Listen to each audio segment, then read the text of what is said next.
ahead, John.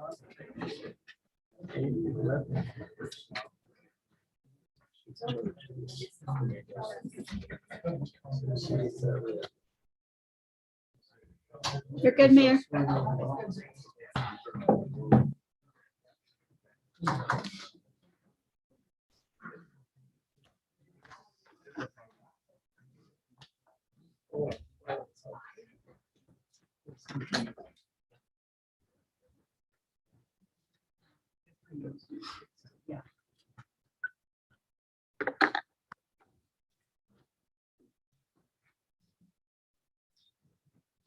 Good evening and welcome to City Council meeting. It's good to be back to somewhat normal, and we're glad you're here with us tonight. We appreciate it. We're going to start our meeting this evening. Council Member Ekstrom is going to lead us in the Pledge of Allegiance, and either an invocation or thought. That's her call. So I'll go to you. Start with an invocation.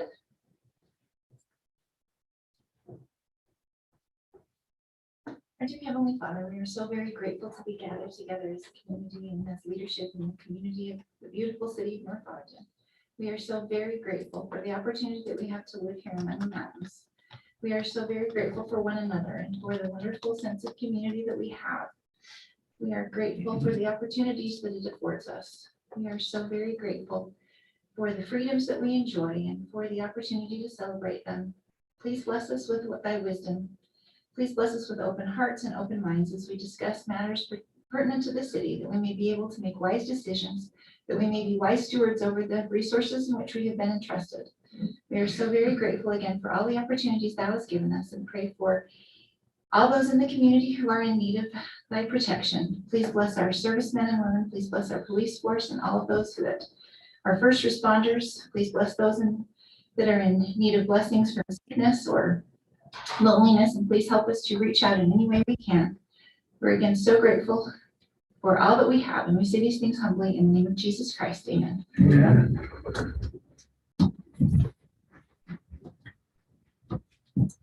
I pledge allegiance to the flag of the United States of America and to the republic for which it stands, one nation under God, indivisible, with liberty and justice for all.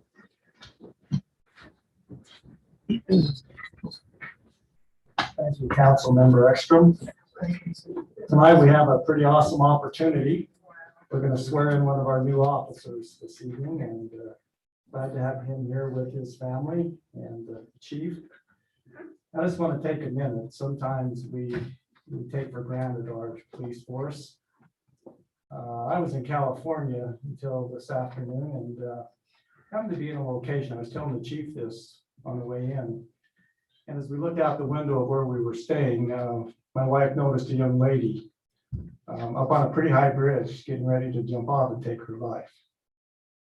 And it wasn't too long before there were 4 or 5 officers on site. And we watched for an hour this lady officer talking this young lady off the bridge. I thought, you know, I've never had to do that in my life. And it made me really appreciative. So I just wanted to pass that on so we don't forget how meaningful our officers are. And as we welcome a new officer tonight, we're grateful to have you with us. So, Chief. Well, let's take a second to introduce Gabriel Mata III and some of his family here that's come to join him on this. He comes to us from Layton, where he grew up, still lives. 5 years in the Marine Corps. He put himself through the academy and graduated about 3 weeks ago, and made the wise choice to put an application in with North Ogden City, and here he is. So we're happy to have him. And Katie, if you do the honor. Very, very happy. Katie?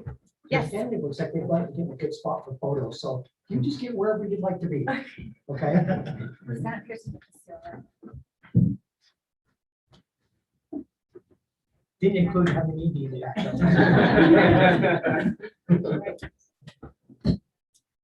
state your name.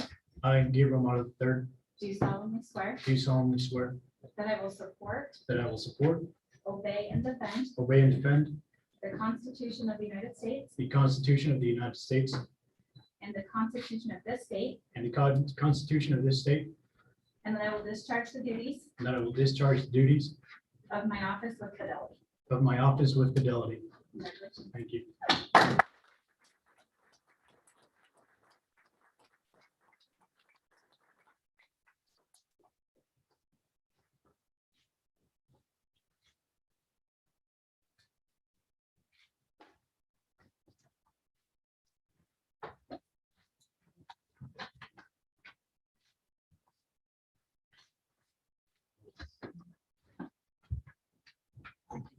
Thank you, Kate. Congratulations. Welcome, Gabriel, and also thank you for your service to our country. I know you're, Thank you, Mayor. look forward to it. All right, at this point in time, we'll enter into our consent agenda. And at this point in time, I would call for the identification of any potential conflicts of interest. If there are any, now would be the time to so speak from council. All right, seeing none, we'll move on to the second item on our consent agenda, which is a discussion or action to approve the April 27th, 2021 City Council minutes. Council, are there any discussion? Councilman Swanson. Mayor, as I was reviewing through it again this afternoon, I did find one typo on page 8, paragraph 3, second line down. Fourth word in should be his and not is. That's all I got. All right, are there any other comments on the minutes? Now I will be looking for a motion to approve the minutes of the April 27th, 2021 council meeting. That Mayor? motion? I move that we accept the minutes of April 27th, 2021 city council meeting minutes. Thank you, Councilmember Severing. Do we have a second on that motion? I'll second. A second by Councilmember Ekstrom. Any further discussion? Seeing none, all in favor of approving the minutes, say aye. Aye. Right, the third item on our consent agenda tonight is the appointment of J.D. Dalpaz as chairman of the Economic Development Committee. You all right with that, council? Very okay. All right, let's take a vote then. Any further discussion? We have a motion to approve J.D. as our chairman of the Economic Development Committee.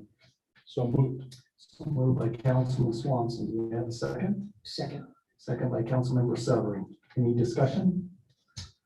Okay, all those in favor then of appointing J.D. Dalpaz, please say aye. Aye. Any opposed? Welcome, J.D. to chair of the Economic Development Committee. We'll now enter into our active agenda and we'll seek public comments. Before we get started tonight, though, Bob, just give me 1 minute. I guess I'm on one tonight. You know, when I ran for mayor, gosh, it's been almost 2 years ago now. Some of you may have seen the logo One North Ogden. And that's always been a goal, is to bring this community together and not to divide it.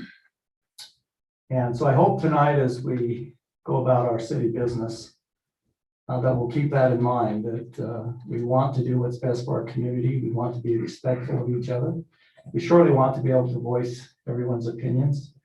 Well, let's try to come up with some solutions this evening that will bring us together and not divide us. So if we could go ahead and start with our public comments. Please limit your comments to 3 minutes. And please state your name and where you reside. Not necessary to state your address, just if you reside in our city. Welcome, Bob. It's good to have you back. Good to be here. It's been a while. Bob Buswell, 962 East, 3025 North. Mayor and council, I'm a member of the North Ogden Board Museum. And we just met recently. How many of you have been to the museum? Just the only one is Charlotte, that hasn't been. We suggest that you go. We had a discussion and we want you to know that we are very, very thankful to have the McCormick home as the museum. Charlotte, it is on the northeast corner of the North Ogden Park just north of the North Ogden Elementary School. Is it behind the Parks and Rec building? It's further north of the rec Just a building. little bit. Yeah, All right. it's right on the corner. it's right on the corner. Okay. Like I say, we're very thankful and want to thank you for the opportunity we have had to be in that building. And if it's to be, we will continue to be in that building. But we want to bring up, Mayor and Council, that Laverne Cottrell, who has been an officer on the board, brought a suggestion up. And it's just a suggestion, something to think about. We're pretty full there with all the items in the museum. If you've been there, you notice it's pretty full. And we know that there's going to be a new police office. And we're just wondering what the old office, the present office, is going to be used for. We would like to have you consider having us move there. But like I say, we're very thankful to have the McCormick home as our place to stay. I'd appreciate your consideration. Thank you. Thanks, Bob. Do you have any other public comments this evening? Katie, do we have any on Zoom? We do. Randall Wynn would like to make a comment.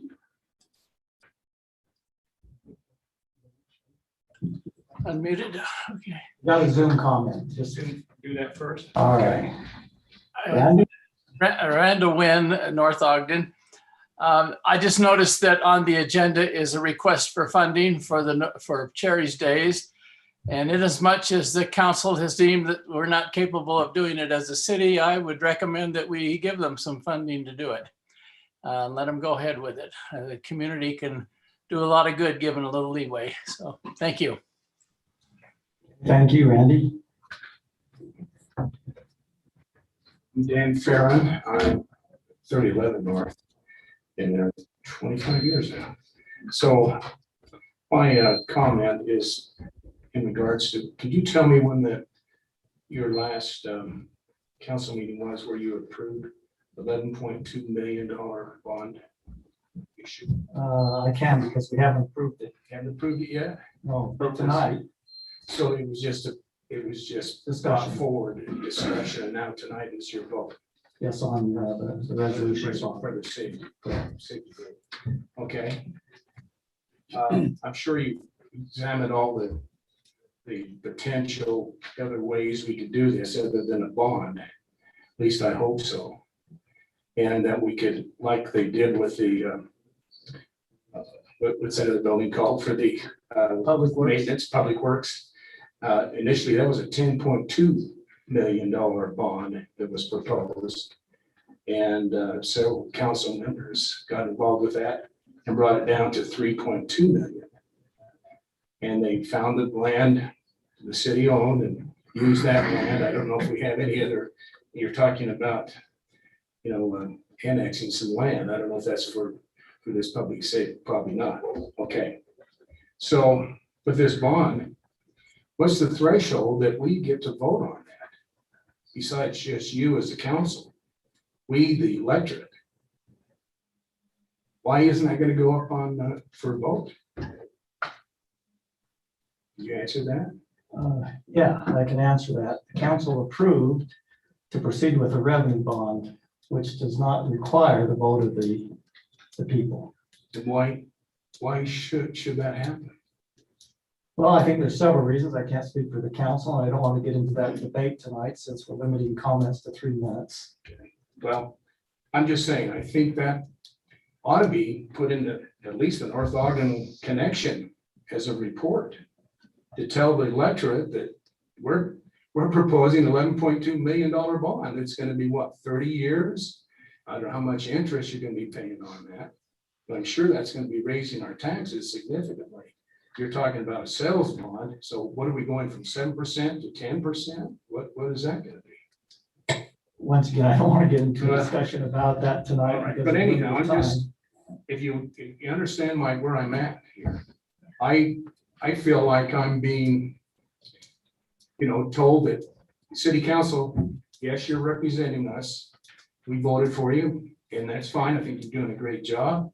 But I'm thinking that we really ought to, I mean, 11.2 million in this kind of environment, in this kind of economy that we're facing now, I think I know we need a new building. Obviously, it's quite obvious, but I think we could really do a better job than 11.2 million, or at least a better price. I'll invite you. Will you do me a favor? Will you call Katie and get an appointment to come in and speak with me? And I'll give you all the information that we have and we Okay, can have a discussion. How's that? okay. So will you do that, please? Thank you. Thank you.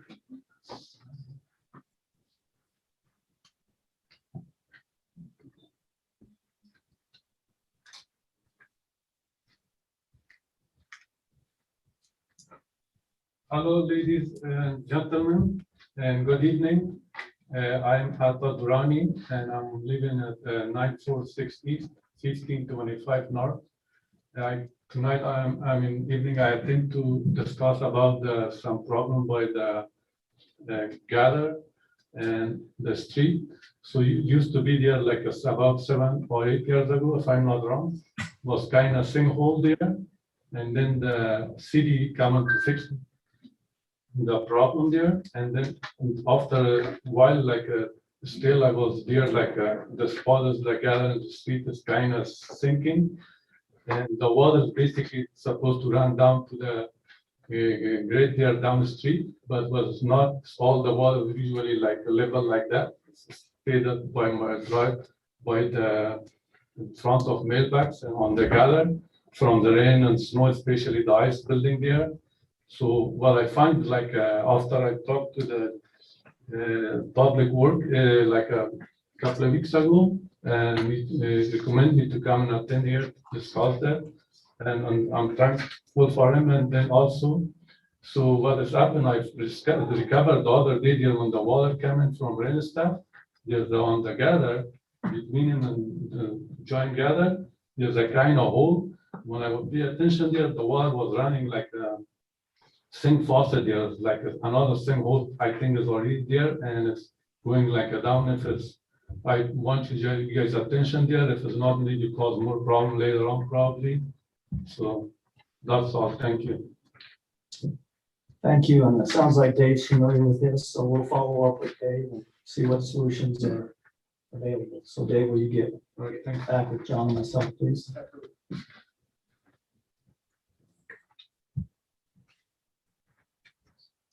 Katie, anybody else on Zoom? Not at this time, Mayor. Any other public comments? All right, seeing none, we'll move on to our agenda. I believe Councilman Barker has a motion he'd like to make. I'd like to make a motion that we move items 8 and 9 of the active agenda, the annexation discussion, nothing at this point. Second. A motion and a second. Any further discussion? Seeing none, all those in favor of moving items 8 and 9 up to item 5? Say aye. Aye. Any opposed? All right, let's go ahead to item number 8, which will be by Susan Nance, our Deputy Recorder. Susan, thank you. Good evening, Mayor and Council. I come before you as Jeffrey and Padma Randall submitted an application for petitioning annexation of approximately 1.14 acres located at 1700 North Fruitland Drive here in North Ogden. You initially accepted the application on March 23rd that would begin this process. Weaver County surveyors then approved the plat map on April 2nd. The property is also within our North Ogden City Annexation Declaration Policy and Map.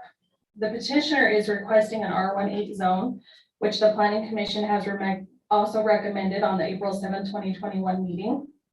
The Utah State Code requires that we notice this for 3 consecutive weeks, which we have done in the newspaper. And we've also done the certification, which you all received from me on April 5th. I've also noticed this public hearing that we will have now as required. There was no written protest during the 30 days that we give for the protests, which ended May 17th. And basically this annexation meets all the requirements to be annexed in, and there's an ordinance before you this evening. But we'll go ahead and you can discuss it or go into the public hearing at this time.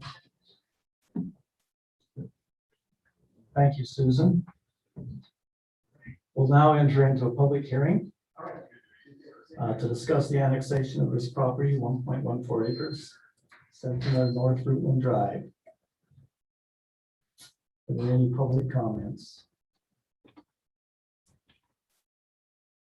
Seeing none, council, I look for a motion to end the public hearing. So Moved by Councilman Swanson, second by Councilmember Stoker.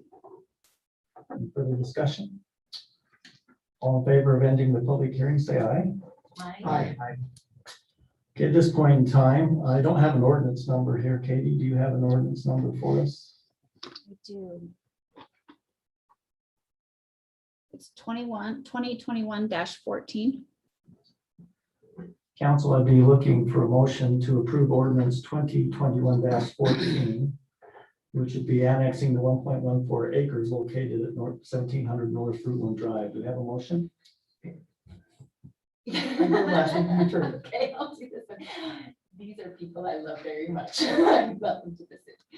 Mayor, I move that we approve ordinance 2021-14 for the annexation of the property at 1.14 acres at 1700 North and Fruitland Drive owned by Jeffrey and Padma Randall. All right, we have a motion. We have a second. Second. And a second by Councilman Severing. Any further discussion? Seeing none, we'll take a roll call vote on this. Councilman Swanson, yes. Councilmember Stoker, Yes. Councilmember Barker, Yes. Councilmember Ekstrom, Yes. Councilmember Severing. Yes. Okay, the ordinance passes unanimously. Now go on to item number 9 on our agenda, which is a discussion or action to consider an ordinance, which I would assume is 2021-15. Is that a correct assumption, Katie? That is correct. All right. In regards to annexing 1.83 acres located at 304 East, 2000 North, and Susan is back with us. Yes. So this one is by Sean Maynard for Brian and Deanna Rasmussen at the 304 East 2000 North in North Ogden of approximately 1.83 acres.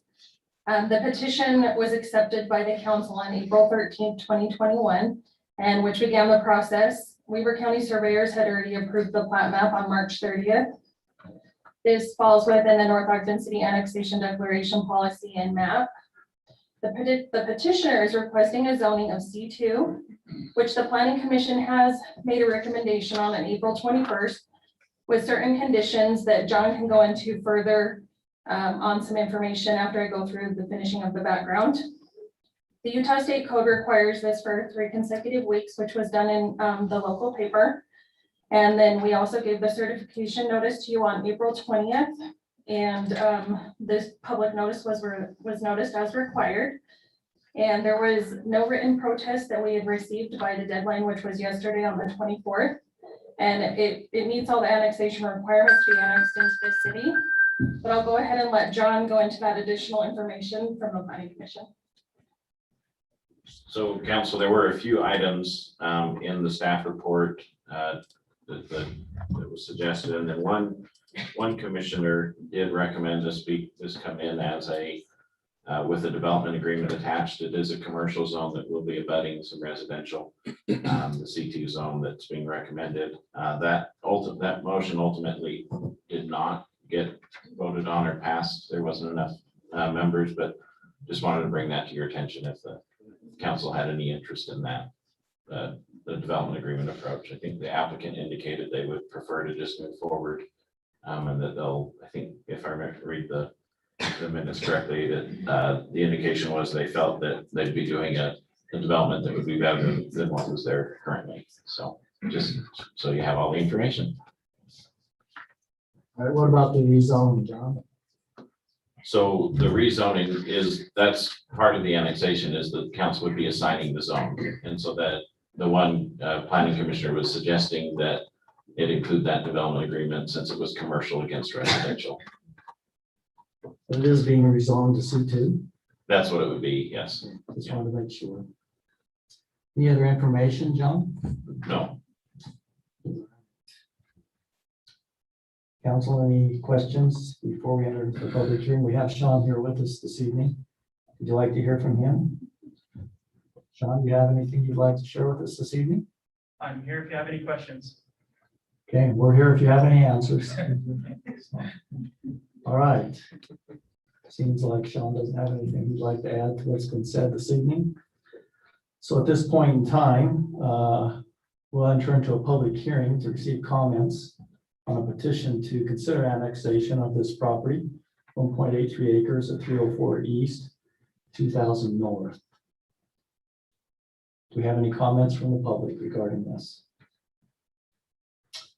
Seeing none, then we'll close the public hearing. We don't have any, I'm assuming, Katie on Zoom, or you would tell us. All right, I look for a motion to close the public hearing. So moved. I have a motion by Councilmember Ekstrom, Second. second by Councilmember Stoker. Is there any further discussion? Mayor, before you do that, and I probably should have maybe just of interest, when you asked for disclosure, I didn't think about it, obviously. Just so people know, Deanna is my niece, but I have no gain in this, so just if it comes up, you'll know that that's. All right, well, thanks for sharing that with us. Looking for a motion to close the public hearing. You know, that's right. See, you distracted me with your niece.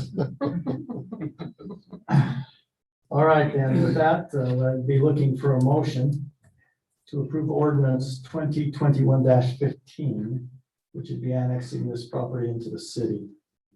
Mayor, I move that we accept ordinance 2021-15, annexing 1.83 acres located at 304 East, 2000 North. John, do we need to add to be zone C2?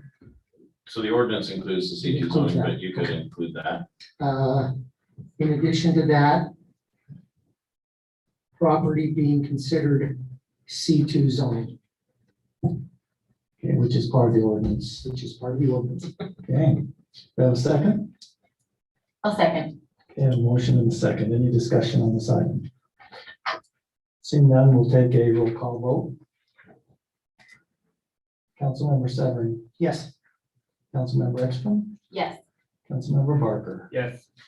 Councilmember Stoker, Yes. Councilmember Swanson. Yes, if I get to ride the Bronco. All right. Well, passing unanimously. We'll now move on to what used to be item number 5, which is now item number 7. Thank you. This evening, John Call, our city manager and attorney, will be presenting a resolution authorizing the issuance and sales of sales tax revenue bonds for the purpose of financing the public safety building. John? Thank you, Mayor. So council, this is not a new topic for you. Obviously, this has been discussed for a lot of times.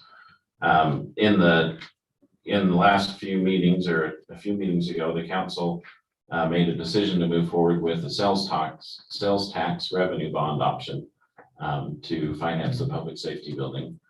And that this resolution in front of you is the beginning of that process. Which is basically it's announcing this is the amount of bonds the city's looking at issuing. And then also it sets a hearing that will occur sometime in June. John, can I just make one correction? It's up to that amount. That's not the actual amount we're looking at issuing. It could be, but we won't know until we get the final cost, so. Right, and that's the point I tried to drive home in the staff report is that it's an up to amount.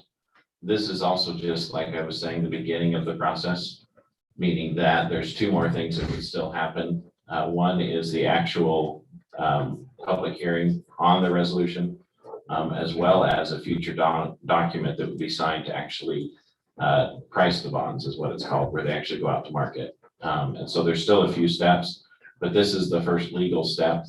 And this is also the one that would trigger the referendum process.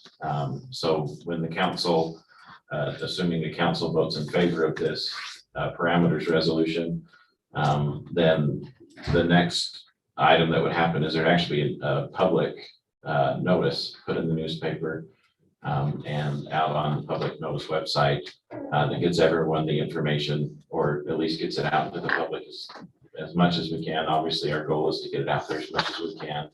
But then it would allow the council at a future date to authorize an amount up to that $10.5 million. We do have our financial municipal advisor on the line, Mark Anderson with Zions Bank, who can answer probably some of the more technical details. This resolution was written by an actual bond counsel, which is an attorney who does nothing but municipal bond finance pretty much. So I think you probably saw the updated version of the resolution that included the exhibits. Because of the way the market is, those had to be attached yesterday. And so there are some blue, or I think in the packet they're blue, some changes that came through in the resolution. But it's, Mark can probably answer this better. He's done quite a few of these with his time at Heber City, as well as his time with Zions. And so if you have questions for me or him, we'd be happy to answer them. But like the mayor said, this is a not to exceed amount, meaning that with this type of a resolution, the council could move forward with a bond for $1 or up to $10.5 million. If the council at some point decided that they didn't want to move forward, there wouldn't be a formal process necessarily. It just, nothing would come back to the council in the public hearing or things to move the process forward. So although I think most would recommend that the council revisit this resolution and resend it, just so that it's not lying out there without it being tied off cleanly. So any questions for me, or Mark is on the line as well? Councilmember Swanson? John, I just have a couple that relate more to the citizens' right to petition. So if the resolution is passed today, should we pass it? Does the clock start today, or does it start when the resolution is published?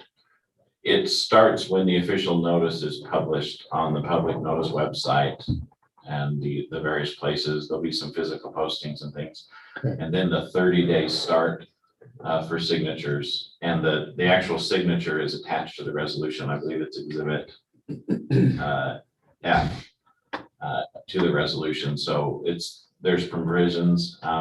I would recommend, if anyone is interested in that route, they consult an attorney because the Utah bond and Utah referendum provisions, there's two different ones. There's actually more than two, but two that the city's still with.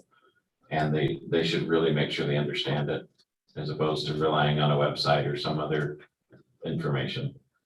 Second question I have is the petition language that's in the resolution. Is that the language is that the official petition that has to be used? And that's by state statute, correct? And that's part of the reason that we have a bond counsel prepare these documents, Right. is to make sure it's ticking every box. And there's actually, like I just mentioned, the actual form that people would sign. Signatures that aren't on that form don't qualify.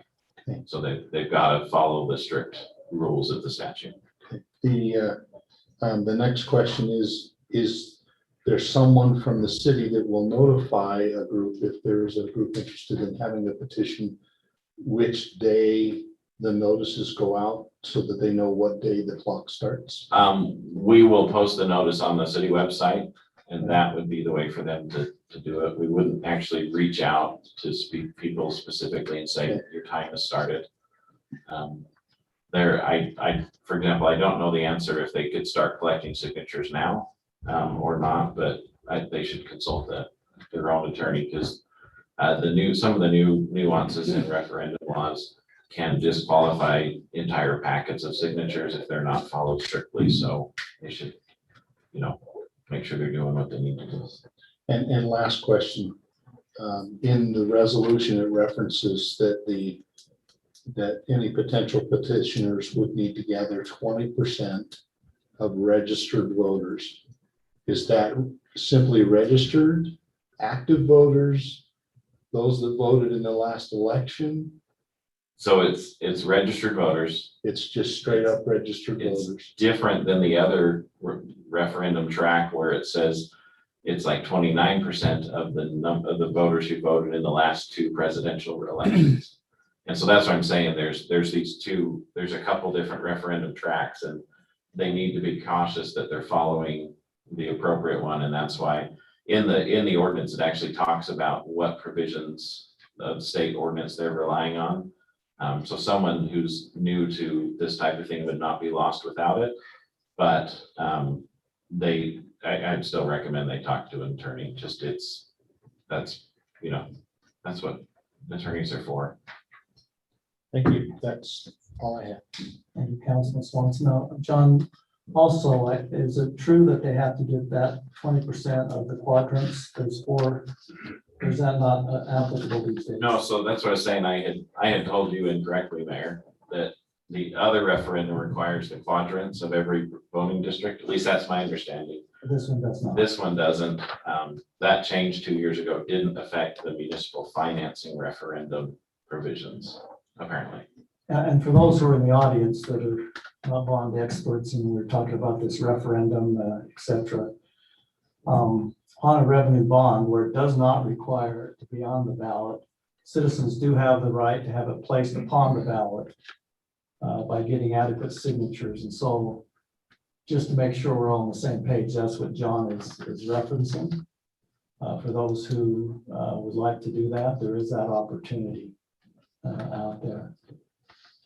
Any other questions from you, John? It might be good to ask Mark to just verify that there's in the council's motion that we say it exactly the way we need to say it.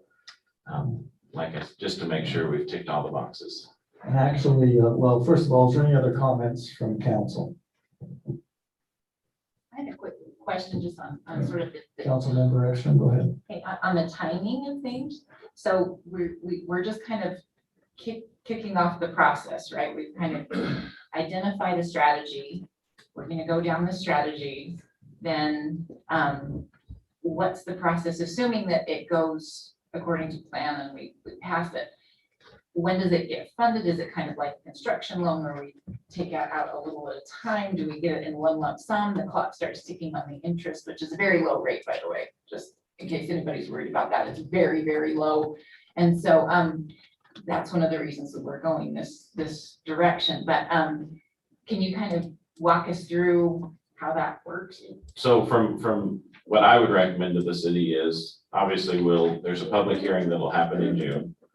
That will be the finalization of this part of the process. And then the city, assuming there isn't a petition that's filed, would then start the process of engaging architects and a contractor so that we can get the building designed and get a good cost estimate, because then we need the cost estimate to know how much the council should bond for, or the city should. And I think it's important to note that, the directive that the staff has gotten from the council is that we're putting, millions of dollars down. We don't know exactly how much down, but we also don't know exactly how much the building will be. And so I think that the target roughly, Mayor hates it when I say numbers, has been $2 million of down payment. And so I think that it's important to note that if the estimate for construction with all the people we have working on cost saving measures comes in at $8 million, then in theory, it'd be a $6 million. The trouble is, we don't know how much the building will cost, and construction is, it's hard to know. I know anyway, so that would be the next step. And then once we have that estimate, then we would look at finalizing and actually pricing and selling the bonds. So it's a process that takes a while, and our policemen are in really desperate need of this new building. So we're trying to do something as quickly as we can. So it's not like we're trying to rush. I just want to assure all of you here, we are really trying to do our due diligence of making sure that the needs are met. So yeah, thank you for walking us through that, because the process takes a long time. It's a little bit longer than, say, getting a home mortgage. So And depending on the results of the resolution, what's happening nothing can proceed till that's completed, I believe, John. That's correct, yeah. So, I've heard, I don't know how many times about the Public Works building. But one of our good council members had a conversation with the folks that built that building. I believe it was about a $7 million bill right now. And that doesn't even take into all the consideration of public safety. We haven't asked Lynn Satterthwaite to join our committee, and he is talking to various folks about construction of the building. And I just want to assure you that we have no motivation to spend more money than we need to. But we do have a motivation to make sure that our public safety officials and officers are taken care of. So we'll continue to do that and look at everything we can. And construction costs are expensive right now. Interest rates are low. But the economy is not bad in the state of Utah. Last I heard, it's actually better than I think before the pandemic. Yeah, so we'll do the best we can, and we'll continue to understand our fiduciary duty as we move forward. So, John, I would, if we could, I'd like to just make a brief comment to Dan Fair. Appreciate you being here. We very much appreciate that. I think it needs to also just be clear. We find that as decisions are being rendered, sometimes people have missed previous discussions and previous meetings. This public safety building has been being discussed since 2015. And it's been kicked down the next year and kicked down the next year and kicked down the next year. The only reason we decided as a council on April 13th, if I remember, was to proceed toward a revenue bond was because the interest was incredibly low. And the construction costs, we just don't know what kind of construction costs we're going to be looking at next year or the year after or the year after. And there were so many favorable comments that night about pursuing the revenue bond. That was the reason why we chose that direction. So please know that over the last year, there has been multiple meetings where this building has been being vetted. And quite honestly, should the citizens decide to petition for the general obligation bond, we're fine with that decision.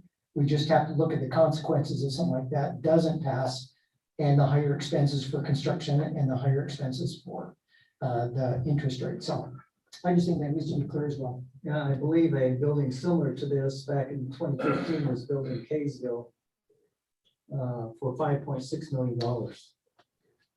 So now we're 6 years later and it's almost double that. So at some point in time, kicking the can down the road just isn't going to work anymore. And so we're going to make the decisions that are best for the city and make sure that public safety is number one. So, John, I would like, if the council doesn't mind, to hear from Mark Anderson.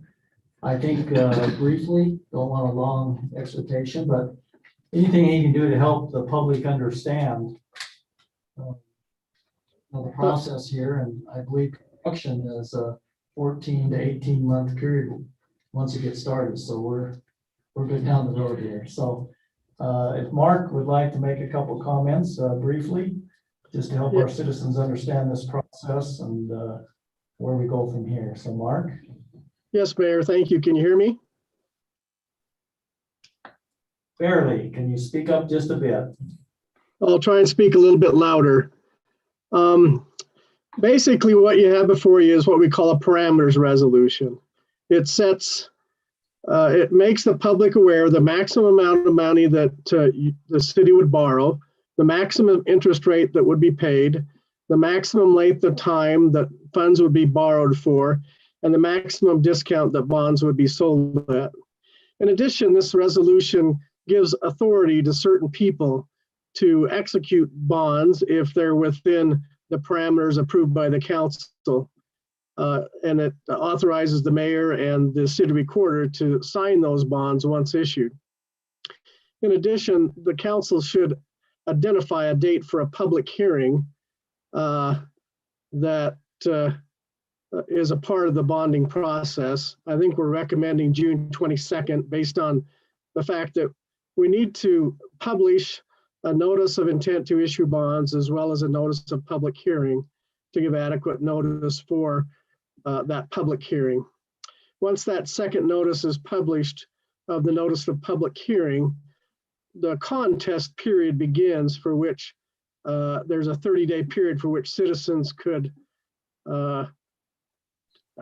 contest the city's ability to issue the bonds without holding an election. And so I've sent a draft calendar to John just a few days ago that basically takes us through the 6th of July, I believe, is the date that that contest period would end if indeed the public hearing was held on the 22nd of June. With regard to how are the funds delivered, it's the bonds are sold and the funds are all delivered at one time. I'm just waiting for direction from the city as to when they're comfortable knowing how much money they're going to need for the project and when they need the funds delivered to complete the rest of the bonding process. One of the things that John mentioned is we do not have the preliminary official statement ready for review by the council, which will require us to come back to the council with a draft document that would is a disclosure document to potential purchasers of the bonds to help them understand the financial capabilities of the organization to repay the debt. And so we will have to come back to have that draft document approved. That's something we would send to a rating agency before the bonds are sold to identify what kind of rating the city might receive on the bonds, and the better the rating, the lower the interest rate the city can expect. I think our preliminary analysis suggests that a sales tax bond would probably be rated in the AA range, which is a strong rating for a city of your size. I think that's kind of the overview of, I think, what's important at this time. Are there any other questions that you have based on my remarks? Council, any questions for Mark? None? Well, I just wanted to make sure we were clear on the language of how we need to present the resolution, I guess was the other question I think that John was saying. We want to make sure we have all the verbiage in there and when we propose it. It's been reviewed by bond counsel, I believe, John. And I think what Mark said is to, as part of the motion, include the July or the June 22nd as the public hearing date. Yeah. All right, council. I'd be looking now for a motion to approve the resolution as in your packet, resolution 05-2021, I believe, would be the number. And in that resolution, please state that we would have a public hearing on June 22nd. We have a motion.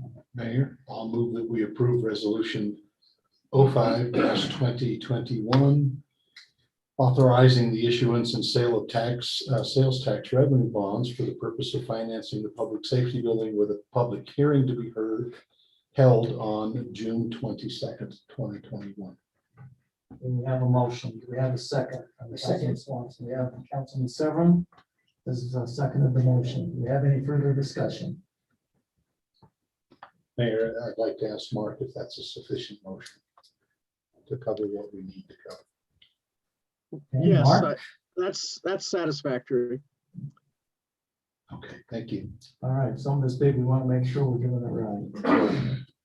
All right, we have a motion and a second. Do we have any further discussion on this resolution to proceed with the revenue bond? Okay, seeing none, we'll go with a roll call vote on resolution 05-2021. Councilmember Stoker, Yes. Councilmember Ekstrom, Yes. Councilmember Barker, Yes. Councilmember Swanson, Yes. and Councilmember Severin. Yes. Motion passes unanimously. I would just like to add, I've had meetings with some citizens, and I would extend the invitation to any citizens that would like to come and meet with myself or John Call or not the whole council, because we'd have to have a meeting, but I'd be happy to spend time and explain anything that you'd like to know. I'm sure we want to be totally transparent in this. So if you have a desire to meet with me, please call Katie and she'll set up an appointment. Come with your friends and family or whoever you'd like to bring. So, all right. With that, we'll move on to item number 8 on our agenda, previously known as item number 6. This will be led by John Call, our city manager and attorney, and this is a discussion or action to consider an amendment to the Patriot Point site plan related to setbacks between buildings and the property line. John, would you like to proceed, please? Yes, thank you, Mayor. So council, this was discussed at the last council meeting in relation to the Patriot Point Development Agreement and the location of the buildings in that planned community. The request is for an agreement amendment to fix the location of that's indicated on the site plan attached to the original agreement. And the reason being that in the designing of those buildings, there was a miscommunication in the size of the buildings to where each unit, and the buildings are typically 3 to 8 units wide of townhomes. Each unit is roughly 4.5 inches larger than was shown on the original plan. That has resulted in the 2 buildings you see right there in front of you, buildings 1 and 2, currently being 3 feet. You can scroll back to the right, Katie.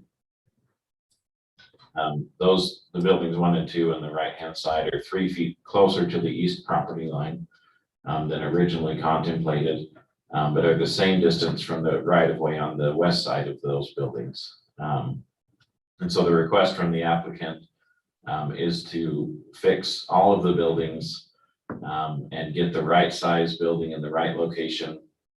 In the exhibits given to the council, there is a table that shows every single change that's being proposed for each building for the north, south, east, and west setbacks. Some of them, there are some increases in setbacks. Some of them, there are some reductions. The reductions or the changes vary from a few inches to, I think the largest one I've seen was a decrease of 13 feet.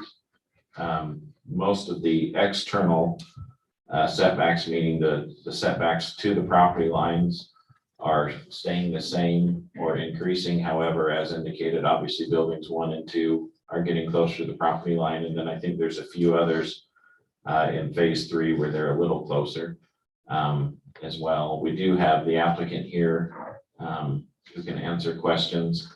Part of this from a staff perspective and in our discussions, it would require a development agreement amendment, which is why it's here for the council.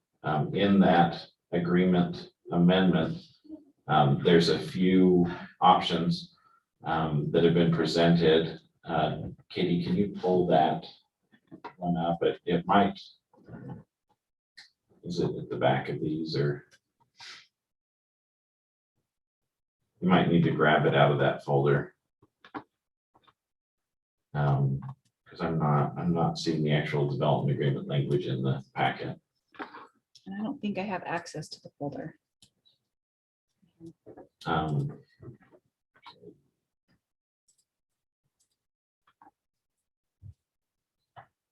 And you have access to your email. I do not. Let me see if I can get to it from my phone. Can you log in on justoffice.com? Sorry, I thought Jason had fixed your issue with the folders.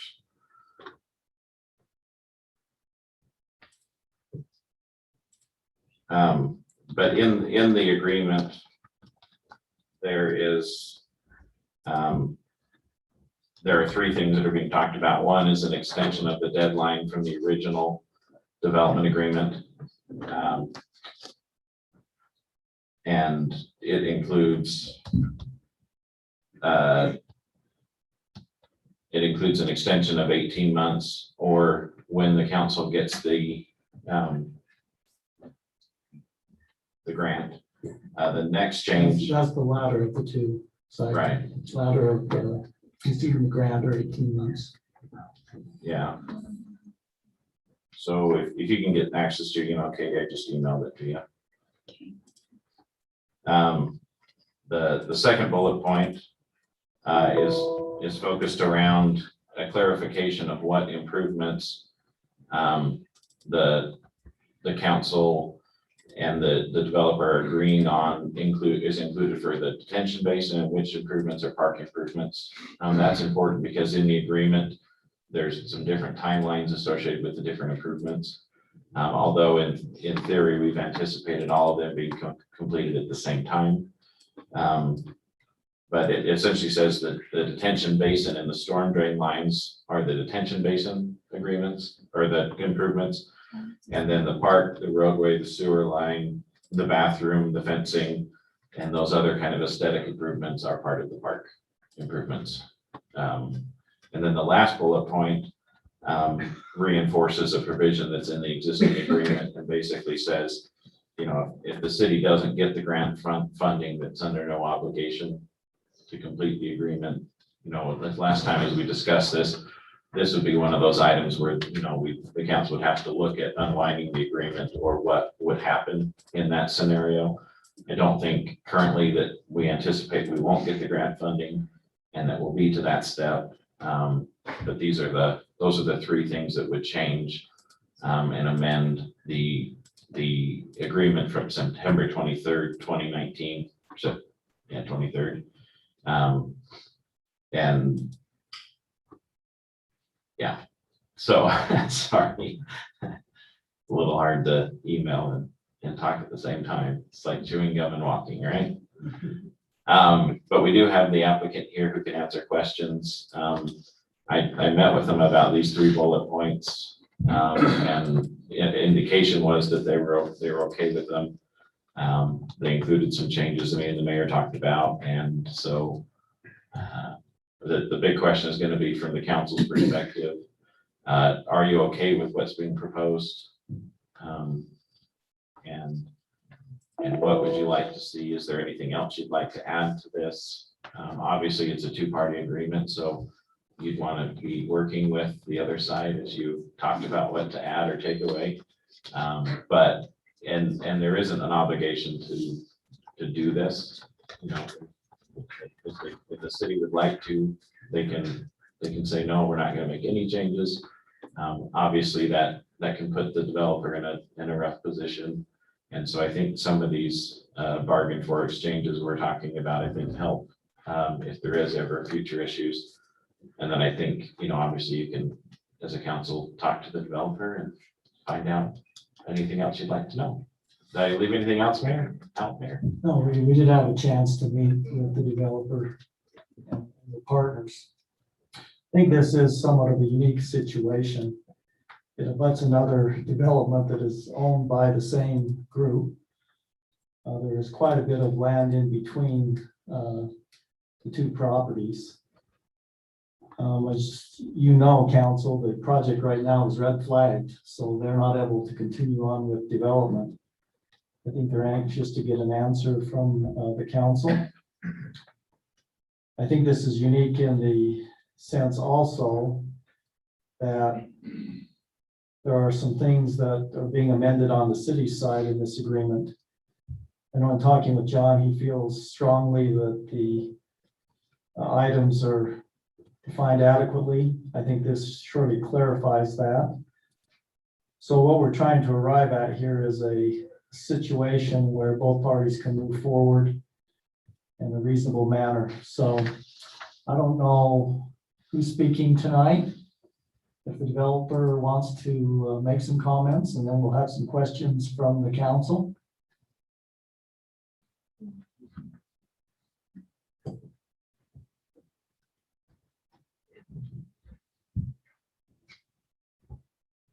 Since I've become old again here, Geneva's my spokeswoman.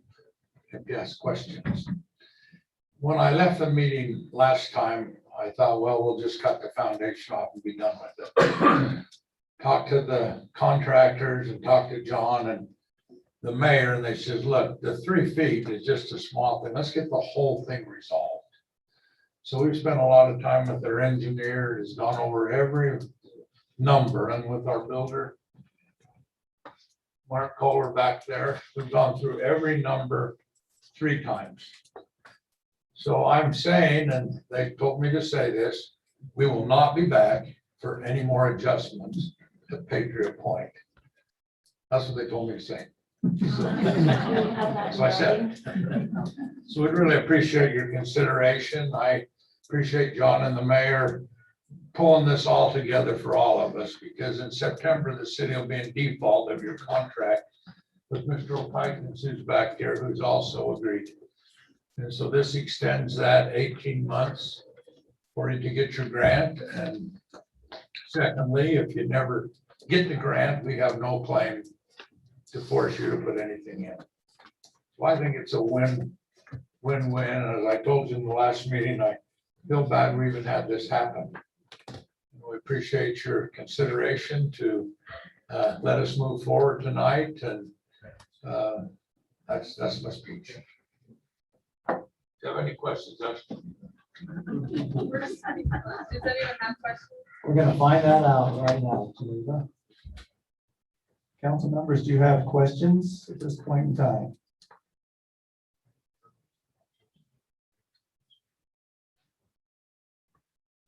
Any questions? I just had a comment, and I appreciate that you went through and did all this. I mean, obviously, you've just gone through and really tried to be careful to get now all of the buildings.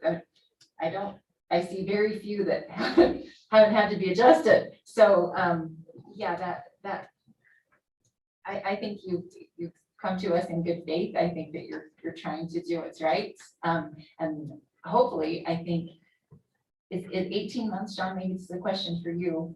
Are we pretty sure we're gonna get that grant within 18 months? No.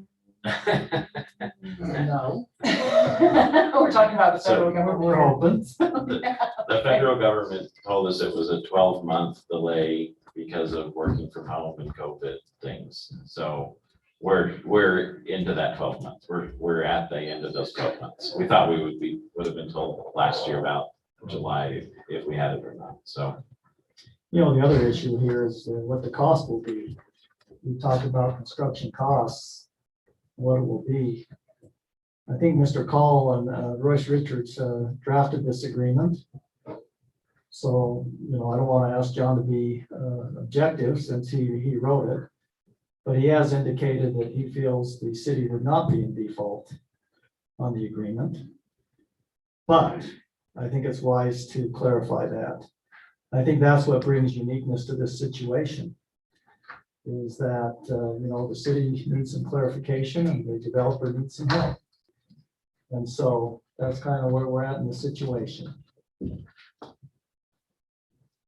All right, let's take a vote on this then. I guess first of all, we need a motion to amend the development agreement as presented in your packet and discussed this evening. Do we have a motion? It's not a resolution, is it? So the agreement number would be Agreement? 04-2021. Mayor, I move that we accept the amendment of 04-2021, amending the Patriot Point site plan as discussed. Okay, so we have a motion. Do we have a second on the motion? I'll second. That was second by Councilmember Ekstrom. Any further discussion? Take a roll call vote on this evening. Start with you, Councilmember Stoker. That's what I did.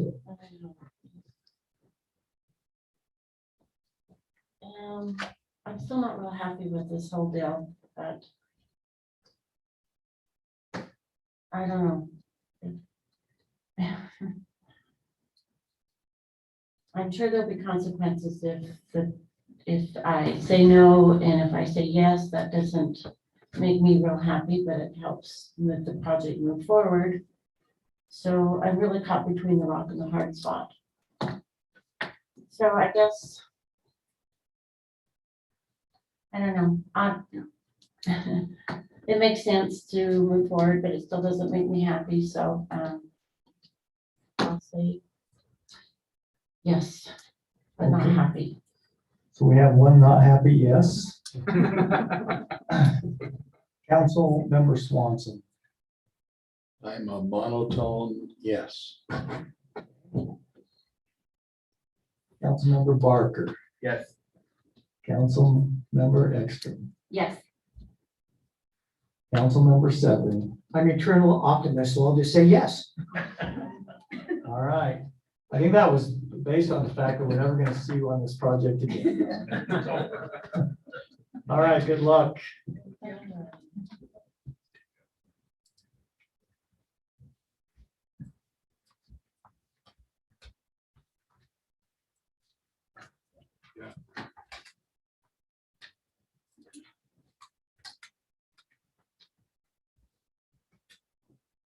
Thanks for coming, Tony. All right, we'll move on to now, which is item number 9. This presentation will be made by Mark Miller. He's listed as a public citizen. He's going to discuss an action, a request for financial assistance from the citizen-sponsored Cherry Days Parade. So, Mr. Miller, would you like to come forward and make your presentation? Sure. While you're coming forward, just a little background on Cherry Days. Cherry Days was an interesting start. I think there was 28 cherry farmers in our city and 7 from outside the city that got together. You know what their intentions were? Tell me. To unite this community. And it was a celebration for many of the orchards we had here in the city. So tonight, I'm anxious to hear what you have to say, Mr. Miller, so please proceed. Thank you. Good to be here with you. And you know, Charlotte, if you went up to the museum, you might see a picture of yourself from being Cherry Days queen from when I was a kid. I always tell you that story. Yeah. But I was driving down the road. I go down Washington Boulevard like all of us today, and I started recognizing some names on the banners, the veteran banners that are on Washington Boulevard. I actually started recognizing some of the names because some of them have called me in support of what I'm about to present. And every morning when I wake up, I say prayers that I'm thankful that I live in this country. And I know I'm not unique in this city. I know, and I know that you guys feel the same way. And I know that a lot of the people here, everybody here, feel the same way about that.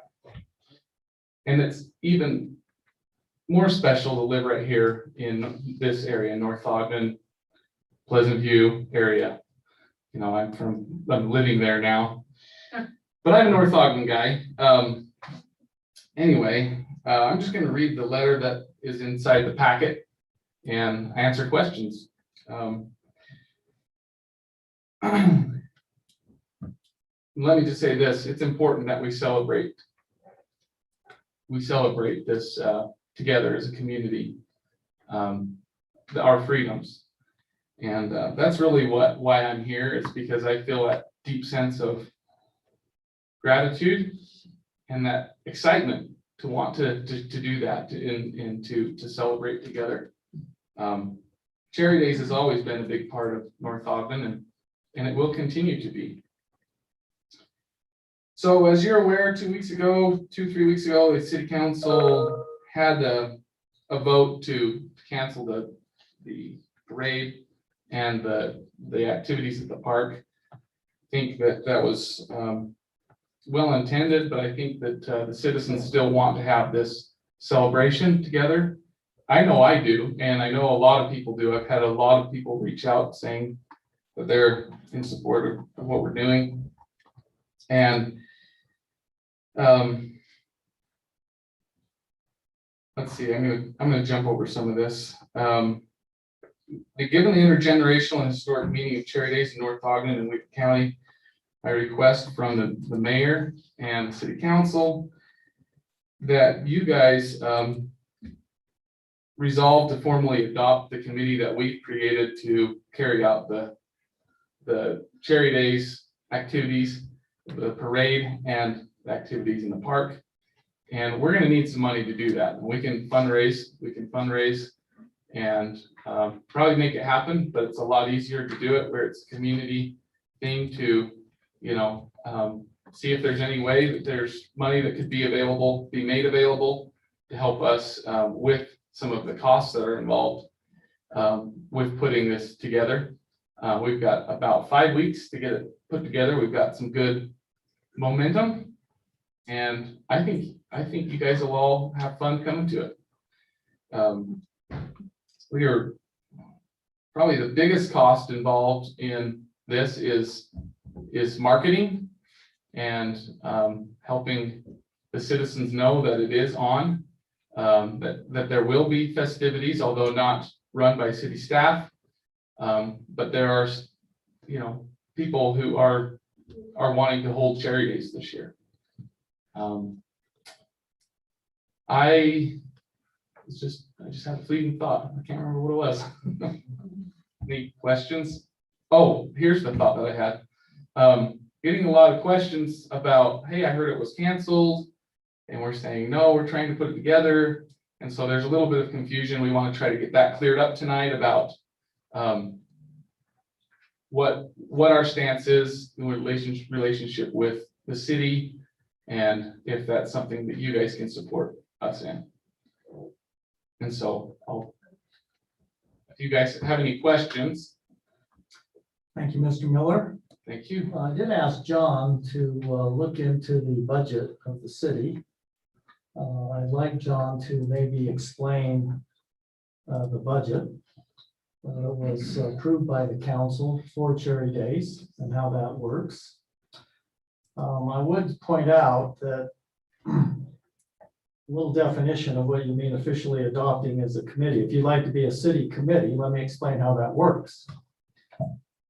You would be subject to the open meeting laws, which would require all of your meetings to be posted, would require anytime a quorum of your committee gets together, that's posted, that there are minutes that are kept of that meeting, and that everything is public.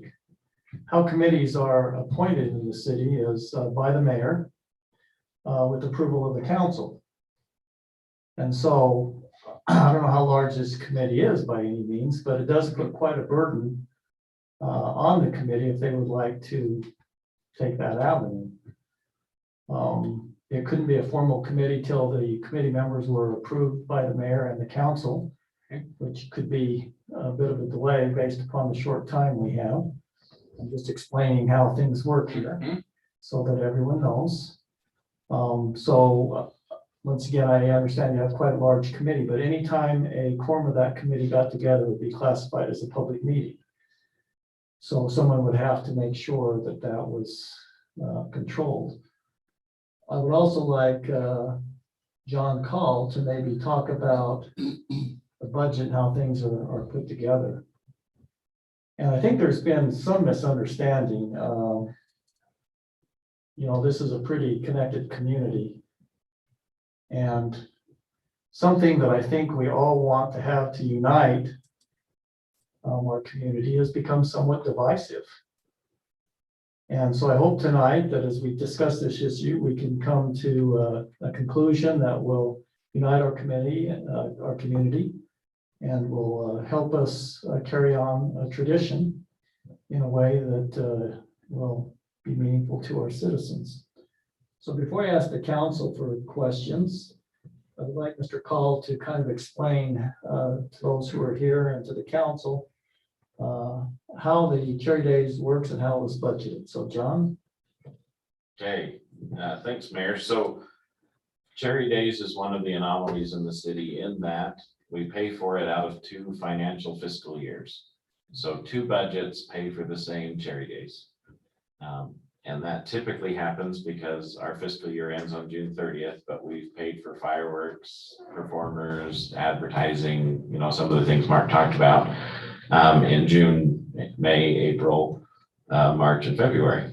As well as we receive money in during those time periods, and we receive some in July. And so typically, for example, as we approach the budget for this year, the initial thought was to budget $50,000 for the budget the council's working on now. A chunk of it would be spent July 1st through July 3rd and a little bit after to do some cleanup. But things like fireworks and things that are actually being shot off on the 3rd have already been paid for. And so with that in mind, with the current budget being proposed, it only includes $25,000 because most of the expenses for this year's celebration are in the year that was budgeted previously. I know, and that's what I'm saying. It's confusing. It feels like it's a little bit of a shell game. I'm sorry. It's attorney numbers. But so essentially for the money allocated for this year, the council increased it with a budget amendment in April to $25,000 to cover the increase for fireworks, to rent the timing equipment for the race. And then there's a little bit of the money that the council has yet to approve for next year, which is the minor expenses to finish out the race. But there's not a lot of the major expenses where we'd be paying performers the day of and things. So there's only $25,000 budgeted for next year. There's only $25,000 budgeted in this fiscal year. And in theory, the normal amount that would be budgeted would be $100,000. So we budgeted half the money that we normally would between the two fiscal years because of the reduced things. Does that make more sense, Mayor?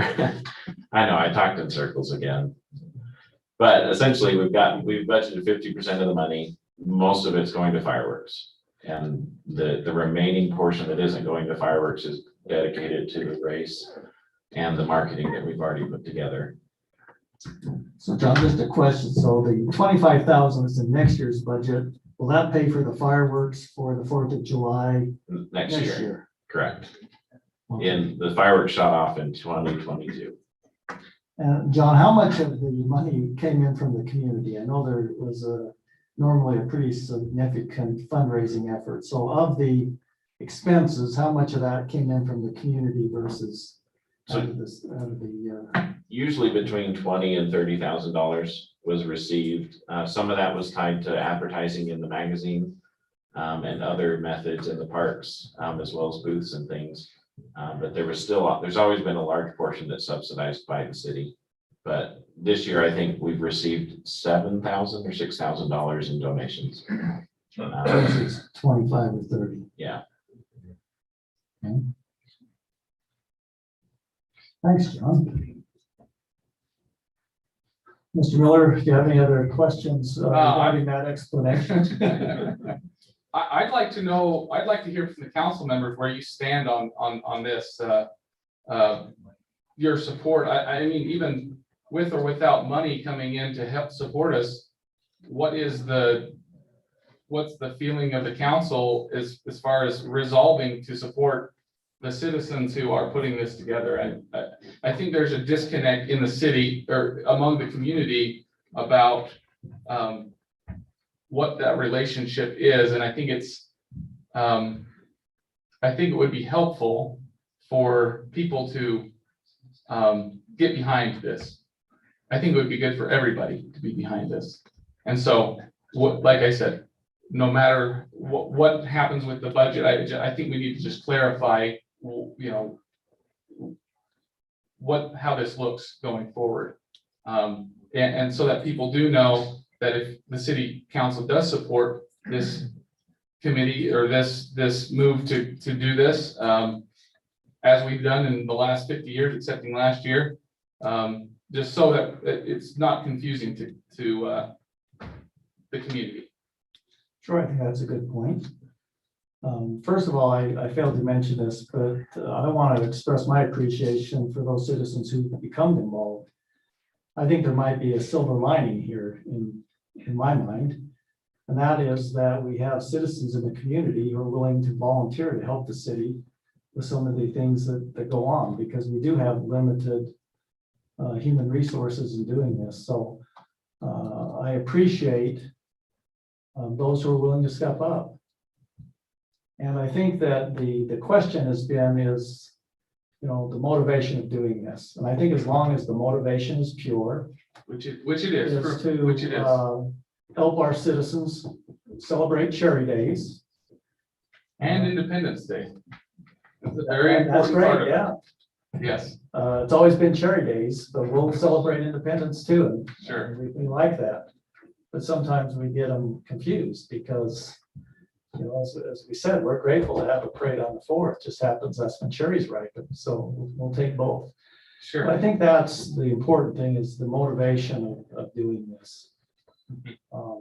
And from my standpoint, I haven't been that involved, but from everything I can see, I think the motivation has been pure. And I think our citizens, this is something they look forward to, and it's tradition, but I'm not going to state my entire opinion until I hear from the council. I was kind of counseled to do that a while back. So Councilman Barker, let's start with you. All right, a couple weeks ago, we had a discussion when we had the health department, and I said if we could get a group of volunteers, we should support them. I'm standing by that. We've got a group of volunteers, we should support them. Whether that means, we've already said we've already spent the money on fireworks, so we can't get that back. If we can find a way to get any money, I say we support it, but we need to look and find ways to make this happen, but I say we support them. Careful what you're asking for. You might get Cherry Days every year. Yeah, I've already had nightmares about that. Oh, that's part of the deal. This is an ongoing deal. This isn't a one-year stint. People want to be together. So, People want to be together.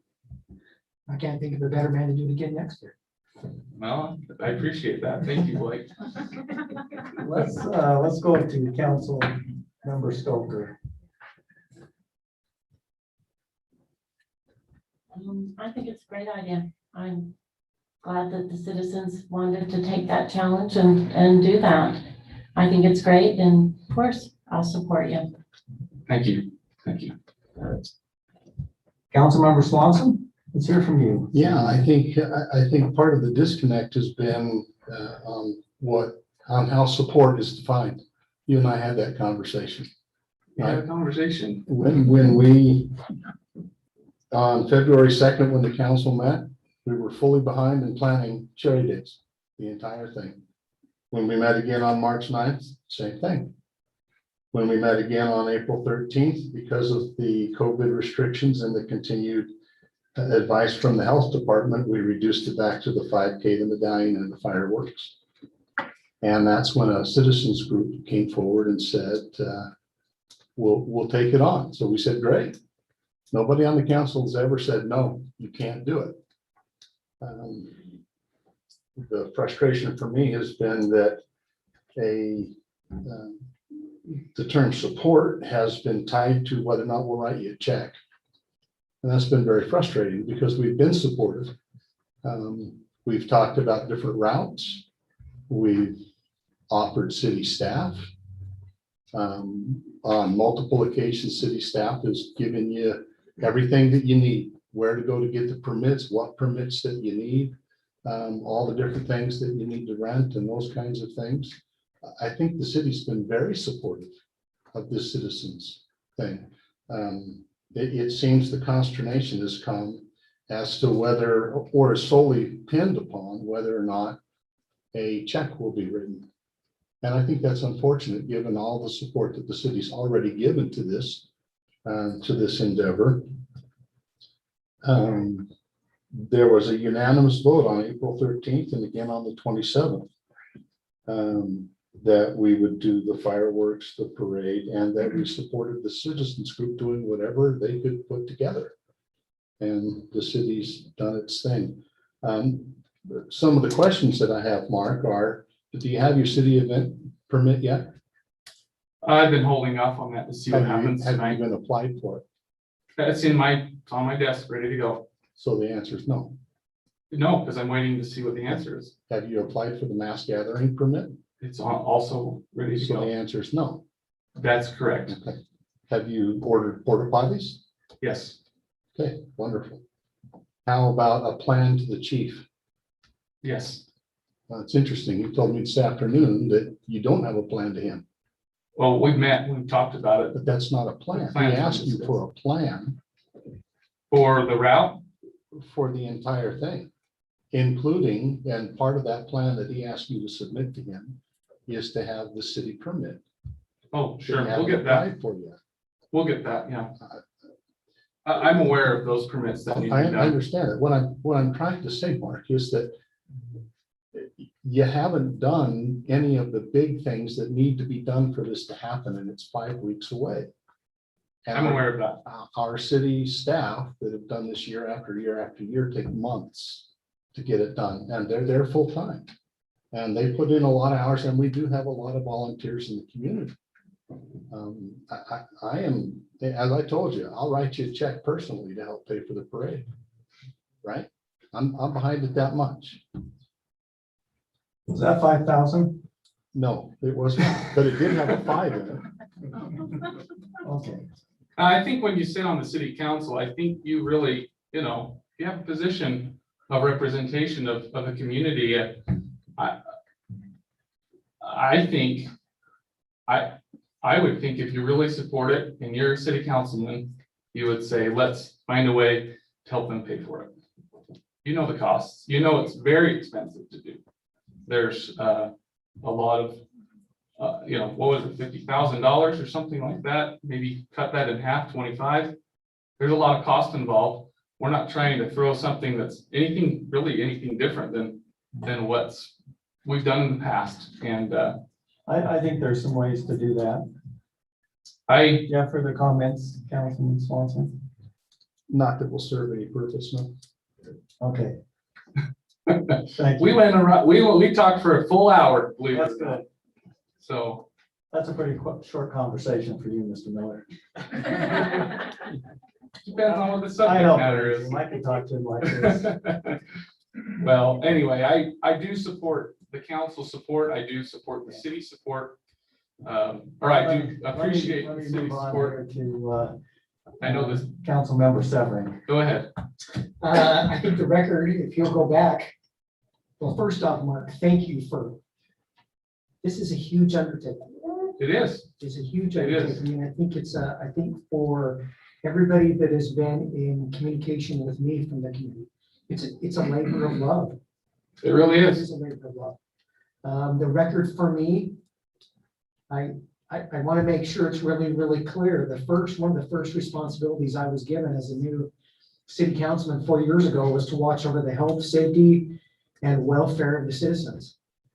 That's what drove the initial fears prior to the 3 metrics being there.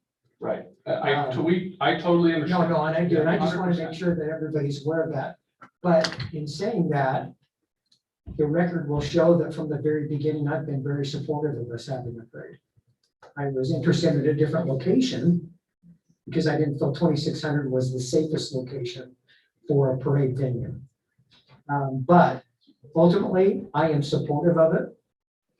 And I encourage the city wherever we can to make a contribution. I will tell you this, Mayor Bolivia has given each of us a challenge, and I've only collected $1,000 of my challenge so far, but we wanted to, as a council, make up for the cost of fireworks. So he asked each of us to find contributions privately, 5,000 apiece, to be able to make it for the cost for the fireworks. And we're I working. got you slack, it was 3,000. Well, I raised it to 5 while you were sleeping. Okay, I've got my 1,000, but I'm still looking for, because of some health issues, I haven't been out the last couple of weeks, but I'm looking for my additional 4,000 to be able to make up the difference.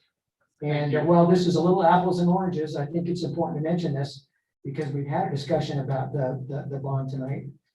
We've worked feverishly to make sure that we can put down as much money as we can. And then the department heads have been working diligently to make it possible for us to be able to cover a bond payment. But I just want everybody to know that we're working really, really diligently to not make an impact on anybody else as a council. So I'm supportive of whatever we can contribute. As you know, you invited me to be part of the committee. I'll do all that I can to make it successful effort. You're awesome. Thank you. Thank you. Councilmember Ekstrom, your comments this evening?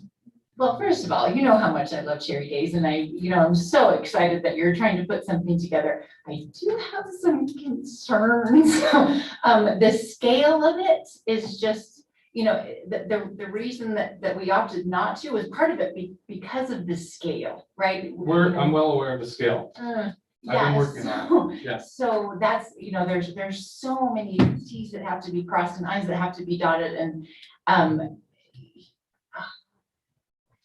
that's really my concern. Let me ask you a question. Yeah. Councilman Ekstrom. Councilwoman, council person. I'm sorry. I I'll shouldn't- answer Dan. Okay. Do you believe we can do it? Do you believe that we can do it? I believe you can do it on a smaller scale. I Can this don't, community do it? I think we can. Mr. Miller, Yes, I think the Councilmember Ekstrom has the floor. here. I'm sorry. yeah. So, I do see everything that goes into trying to make this happen. And, knowing my own organizational skills, I would not have attempted, right? I mean, Okay, there's that's fair. so many moving parts. And so, I mean, just as a vendor participant for the last 30 years, right? All of the things that we have to do and all of the health department requirements and the tax commission requirements. And, Sure. there's just so much.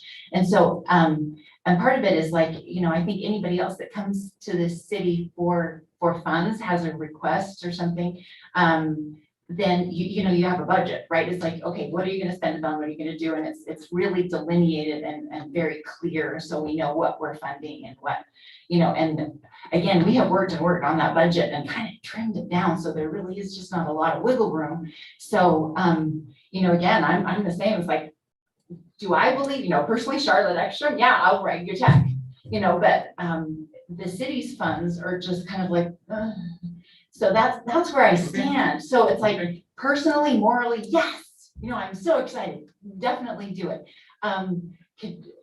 But I do have a little bit of worries that some things are gonna be missed, and and I know the power having a restaurant that the health department has. They can levy fines, they can shut you down, they can, so there's so I don't know exactly if I'm giving you encouragement or discouragement, but I can go around in a circle, right? But that's kind of where I'm sitting. It's just, I would feel better if it were a little bit less large that you were trying to do, maybe a little bit smaller. Like neighborhood parades or something? Yeah, more of a neighborhood kind Sure. of thing, Yeah. So, I've known Mark for many years. He doesn't do things small. It's all or nothing. Thank you. Looking for a solution, because I think there's been good points from all those who have spoken tonight. What I've heard loud and clear is that the council does support the citizens having a parade and having an activity over at the park. I think there needs to be coordination. I think at one point in time, we got off on a separate sunrise deal. I think the city had already organized that. So I think there needs to be, coordination. Sure. Maybe as a potential solution here, and it kind of struck me as Councilman Severing spoke. Those of the council who would be willing to continue on with the assignment to try to raise funds from the community, fully disclosing that these funds will go to the citizens group.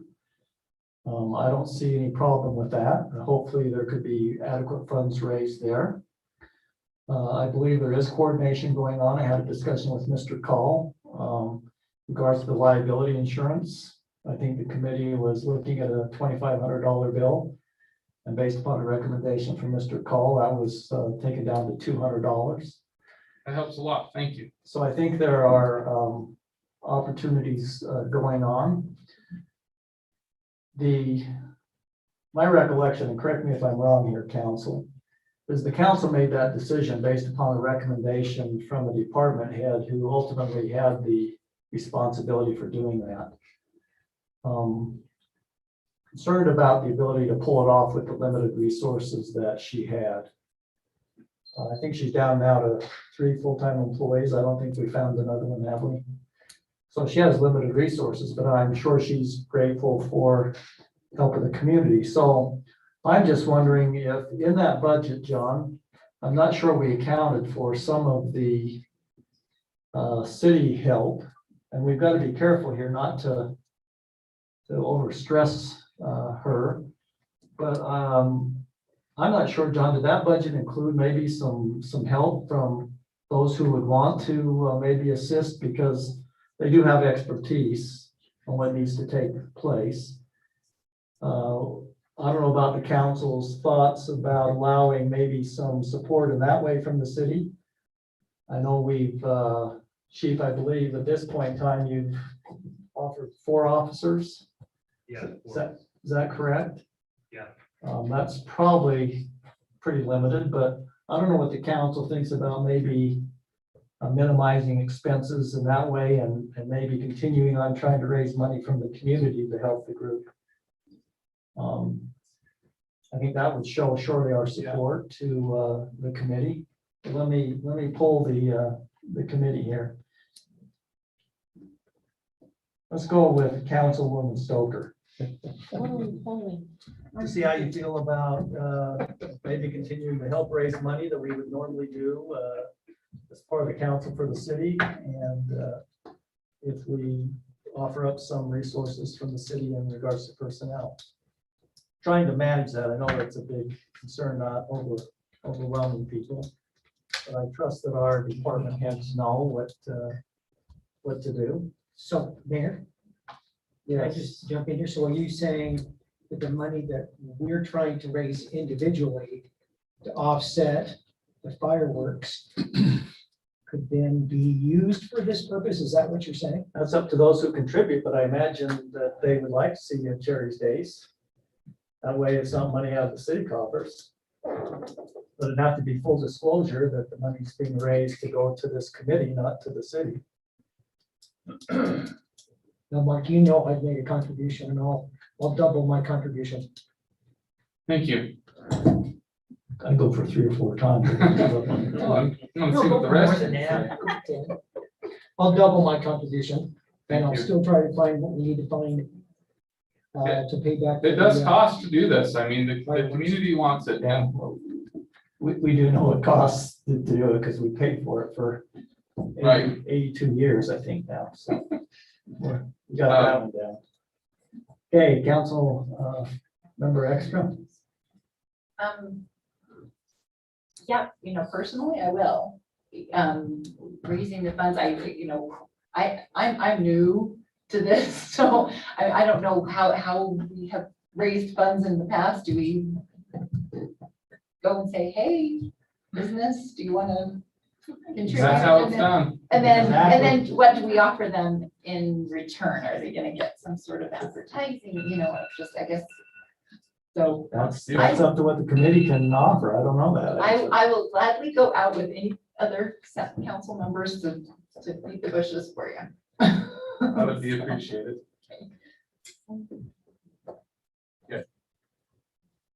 I'm going to brilliant lighting first. All Good right. one, Ryan. They got mad at me because I already took the major contribution out from underneath them. So I've done my part. Is it back to me again? Yeah, back to you again. This is really stepping off the curb for me. I don't like to do You like this. it. And no, we don't. Charlotte, I'll gladly go with you and beat the bush. Okay. So yes. Councilmember Swanson, what are your thoughts? I- That potential suggestion. I like the suggestion. The question I have is, who do they write the checks to? In the past, they've written it to the city's 501c3 so that they could get a tax write-off. This will not give them a tax write-off. And Mark, you've already mentioned to me several organizations that have balked at giving money because of that. So when we go into these organizations, who are we writing the check to? Well, that's something the council could decide if they're willing to allow us to use the 501c3 and run it through there.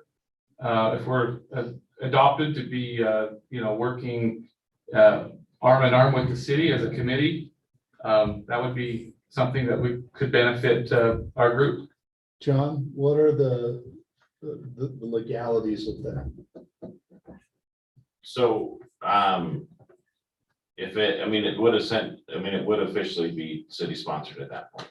So, that's the only way to look at it. If the money's coming through the city, then we'd want to make it, essentially we'd be making it clear it's in a. I think the committee, there's different ways you write off things, and I'm not pretending I work for the IRS here, but if it's marketing, if you're willing to offer them a sponsorship or some type of marketing, that's a marketing expense for them. So that's just an ordinary necessary expense that they can write off. We have actually created an LLC that is active.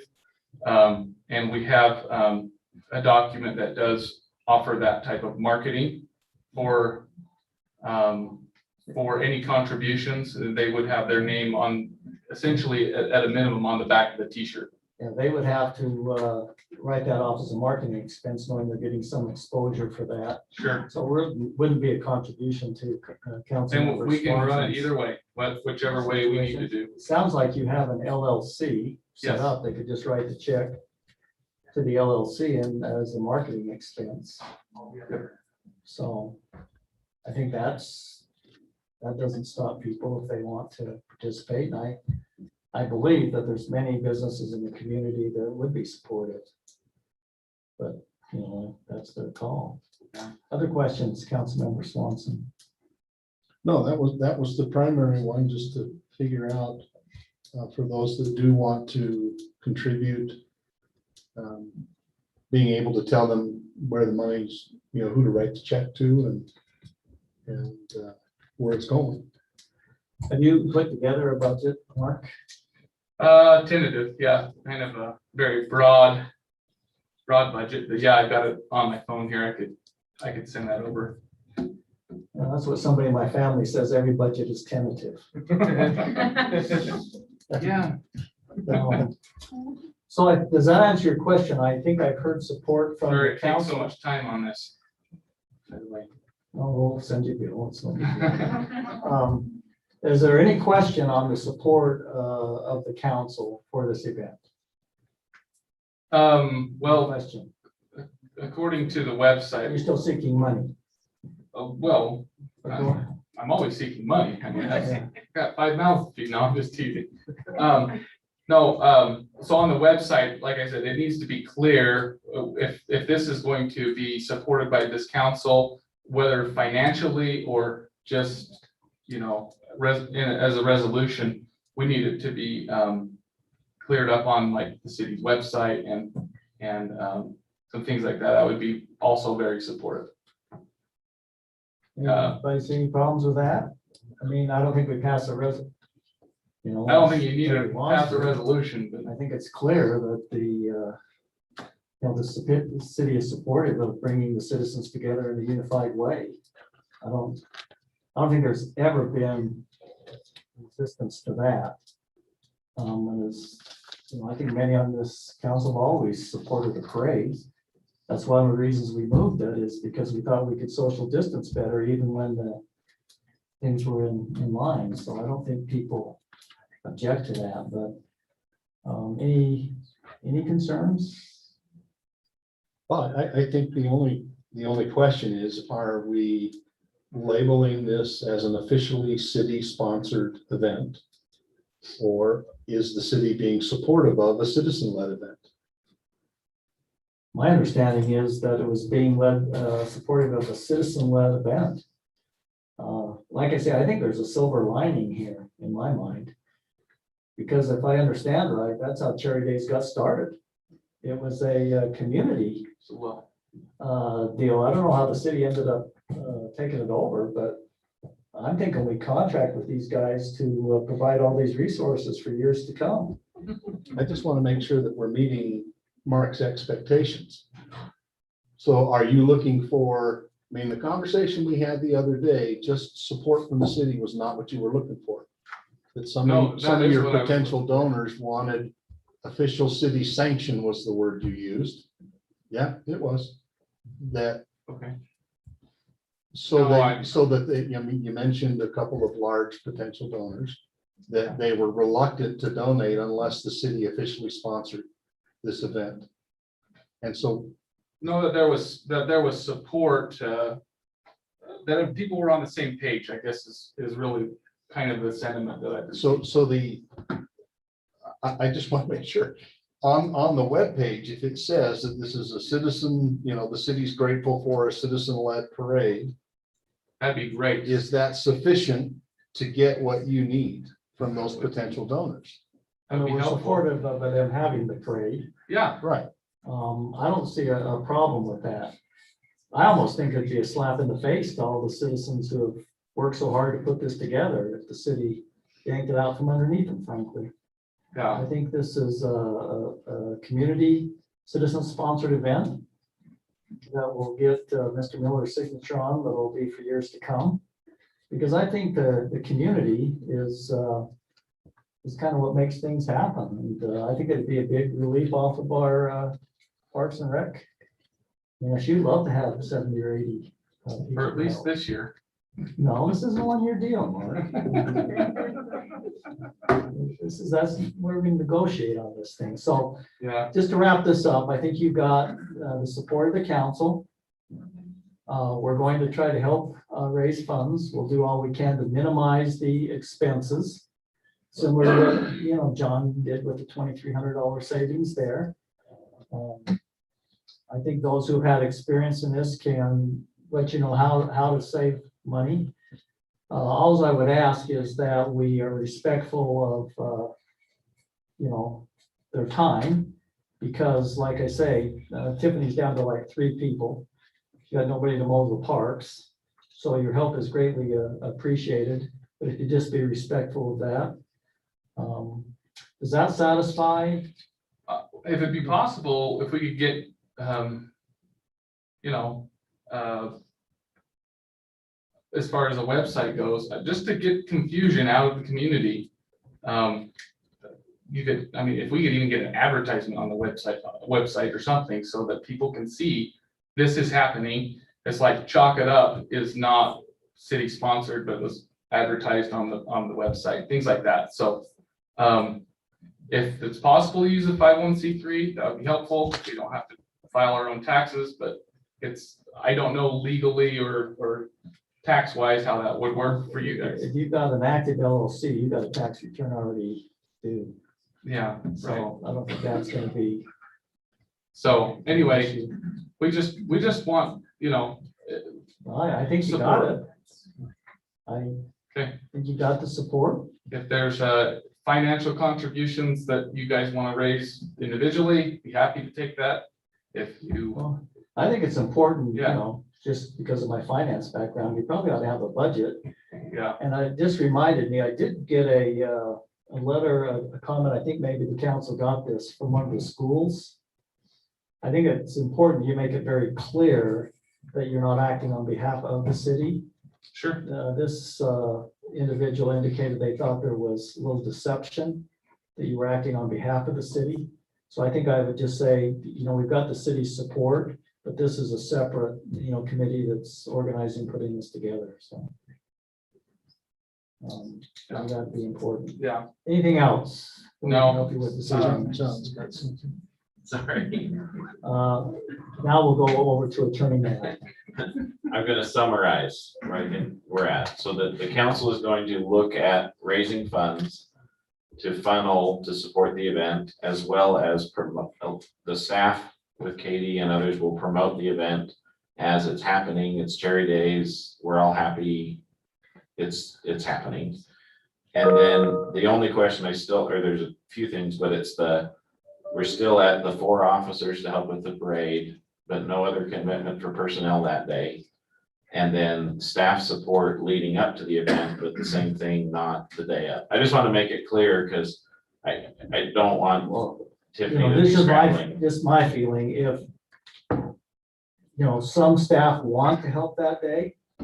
I think that could be something that's probably we were counting on to some degree anyway. The chief I guess would tell us, what's feasible for him to do. We still have to protect the rest of the city during the day. So, Chief? Thanks, Mark. It's all yours. So we have had the opportunity to meet with Mark on a few occasions, myself and Sergeant Solomon, who's been putting our cherry days together for the last few years. Also had a chance to meet with him and drive the route and talk about different things. So that we provided to him so he could put together the plan that I asked for. So I told him, you come back to me with that plan along with the event permit. And as long as his plan meets what stipulations we put out there, I'll sign the permit. So he knows what that is. And that's our 4 officers. I think Sergeant Solomon and him worked out how many volunteers it would take. It was 36, I believe is what he told me, to get every intersection covered. And every intersection would have barricades, which would assist in closing the road. And I also told him that those volunteers need to be either in some vests that mark them up, or he's indicated he's got some t-shirts, so that would be sufficient. Yeah, like a neon.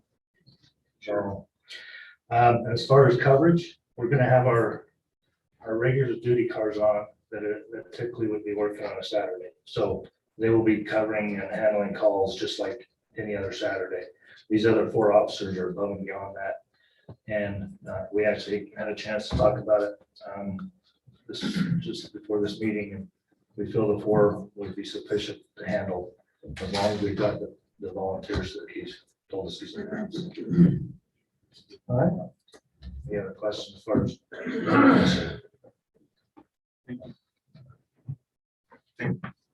Thank you. You're welcome. Appreciate you coming this evening. Are there any other questions? Councilmember Stoker, do you have another comment? It's just kind of a thought. I mean, so this is the city, the communities decided to do this, to put this on, but yet you're asking for city support.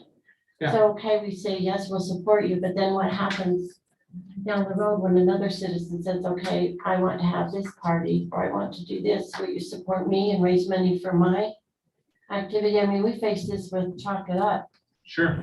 And then will we advertise on the webpage for them? I mean, these are some questions. Are we on a slippery slope? Is this a one-time thing?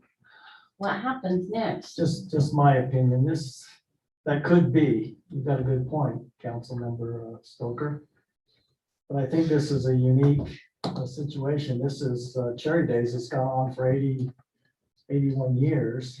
Will people recognize that or say it's too bad? Well, Help me. what I found in my brief survey, there's a third of the people that want this to happen. There's a third of the people that don't want it to happen. There's a third that don't care. And so it's probably like that in about everything we do. So I would say people might not see it that way. It's just like with this evening with the amendment to the Patriot Point. There was a unique situation there that resulted in us moving forward with that. I would hope that citizens could look at it and say, this is Cherry Days. It was a unique situation with the pandemic. But if you're asking me, I'd say citizens sometimes tend to look at it differently. So that's a good point. Very good point. Very good point. Council members. Just one last question. What happens if there isn't much in the way of funds raised From the council? from the council out beating the bushes? That, as you've experienced from some potential donors already, there's not a desire or a willingness to give. And we're only able to come up with, say, a few $1,000s. What happens? I don't have any doubts we'll be able to raise the money we need. It's not my question. My question is, what's the contingency in case it doesn't? What happens if it doesn't happen? If the money doesn't show up? And trust me, I love your positivity. It's awesome. Many will tell you I need more in my life. I would tell you that too, but. I know, and you have, and that's okay. Yeah. And that's why we're good friends. The question though is, from a contingency, you always have to have plan B. What happens I have if the money doesn't come in? I have donors in my pocket that will pay for everything, if it needs to be So that if you way. have those donors, why are you asking us for money? Well, because I I mean, believe, hold on. I don't see this political, Phil. No, I'm not seeing a I political see it either. very, very community, and I think that I agree. I think that, I love Mayor Berube, I think he's wrong. I think more than a third of this community wants cherry days. I think it's probably 70%. I think it's 75%. And I think the other 25% are gonna be out of town. I mean, I think people want this. And that's why I'm doing this. I'm not doing it because I need something else to do. There's contingency in place. We're not trying to go that direction, but there's contingency in place, and I think it's gonna be a really All neat. right, you've got a contingency in place and Yeah. just Yeah, for we're- freedom of speech, I think you're wrong too. All right. Okay, anything else? We'll Thank you. wrap this discussion up. Thanks again. for Thank you. Coming tonight. Thanks for those who are willing to step up and put this together. So, Mayor, can I say something to you just real quick? In depends this, on what it is. no, I'm gonna say it anyway. Really? I'm gonna say it. I apologize. I should not have put any undue pressure on the council. And that was a misstep on my behalf, so. Okay, all right. Let's move on then to item number, I think, 10. Which is now 12. Is that right, John? Back to 10. Yes. All Oh, no, right. it is 10, right. We're gonna have a presenter, John Call, our city manager, is gonna talk to us about an action on a contract for the city auditor. Okay. Council, so there's moving pieces. Our current auditor found some issues that the council's aware of and so the indication was with our contract expiring with our current financial advisor, that we move the auditor into that position to help at the front end of things and catch things before they end up in the audit. And with that happening, we need a new auditor. And so these next two items are basically tied together. One is selecting a new auditor, which is the second lowest firm that bid these projects out last year of Gilbert and Stewart. And because we're replacing the current auditor, well, sorry, I used to speak better before I had a baby, so. So essentially what is happening is Gilbert and Stewart will be taking on the auditing for the city because Kennington Christensen is taking on the financial advisor role for the city, or the accounting advisor role for the city is maybe the better way to say it. The first agreement is for the auditor, and the fee for the year, I believe, is $11,000. It shows up on page, the last page. It says they have a not to exceed fee of $11,000. So that will be covered every year. And then as with most contracts, we have the ability to opt out and terminate if there's an issue, or they have the opportunity as well. But they're a reputable firm. I know that they audit some of the firms or some of the other municipalities here in the county as well as across the state. So they're a reputable firm, and staff would recommend engaging them to be our auditors. Are there any questions for Mr. Call on this matter? I have a quick question. Councilmember Ekstrom? So I think I would like the seal of approval from Kennington and Christensen. Do they, I mean, accountings are, it's kind of, tight-knit group. Do they like these guys? I guess this is what I'm saying, because, we had a firm that didn't do such a great job, and Kennington and Christensen did a, really good job, really very, very thorough on our audit. So they're going to be advising us, so hopefully our audit is easier to do, but we still need a really good audit that comes back. So I had not asked Kennington Christensen that question, Okay, but I'd be happy to. And in theory, the council could approve this agreement with a verification from the mayor that he's tilting his head. Yeah, I'm not sure it's important. I mean, they're both professional firms. They both are licensed by the state of Utah. Actually, I think it's sometimes good to have differences of opinion instead of in total agreement. So I'm more than happy to, if you'd like to, Councilmember Ekstrom, but my opinion is it's good to have a little bit of difference of opinion. So you go through them. well, absolutely. I'm not looking for a difference of opinion. There's professional respect and then there's differences of opinion, right? It's like we can have differences of opinion, but I still absolutely respect, you professionally. So I guess that's kind of just, that was just. I can make that inquiry. I don't think it'll be a problem. Have you talked to them? Did you feel comfortable with them? Because that's your recommendation, I think, would carries weight with me also. I have not entered a recommendation, but I would be happy to talk to them, but they are well known. They have audited numerous cities and I think Evan did the background check on that too and found it to be satisfactory. Okay. But if you'd like me to interject, I'd be happy to. And just to make sure. I will do that. Thank you, Mayor. Councilman Swanson? Yeah, I was thinking, Councilmember Ekstrom, that with the expertise that we saw from Kennington and Christensen, the level of detail and attention to detail and their professionalism, my guess is, my confidence is that with whatever financial records we have them prepare, it's not going to matter who audits them. They're going to find every jot and tittle that, as they did in this last audit. They're going to find everything that needs to be found. They're going to notify us of everything that we need to be notified of.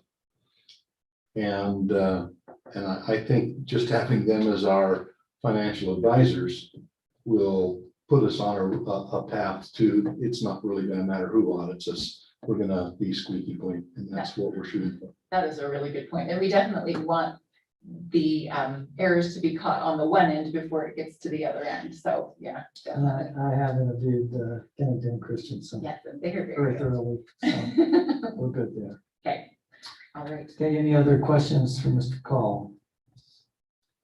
This has an agreement number, John, 05/2021, I believe. That would be correct. All right, I would then be looking, council, for a motion to approve the audit contract under agreement 05/2021. Do we have a motion? Yeah. Mayor, I will move that we approve 05/2021, the contract for city auditor. All right, thank you, Councilmember Severing. Do we have a second to that motion? I will second. And a second by Councilmember Ekstrom. Any further questions for discussion? All right, seeing none. Then we'll do a roll call vote here. Councilman Severing, Yes. Councilmember Ekstrom, Yes. Councilmember Swanson, Yes. Councilmember Barker, Yes. and Councilmember Stoker. Yes. Motion passes unanimously. All right, let's go on to item number 11. This also will be presented by Mr. Call. He kind of touched on it in his previous comments. John? So this is the engagement letter for Kennington Christensen. They will do the year-end financial statements for $10,500. It's a flat fee, and then I think what we had worked out with them was for them to come in after the first quarter of the year, and then at the third quarter of the year. And for each of those times, they would charge us $2,000. So the contract would be essentially for $14,500 for the year. And they would just make sure as we work through the year that everything's lined up and the audit or the financial statements and audit should go easy.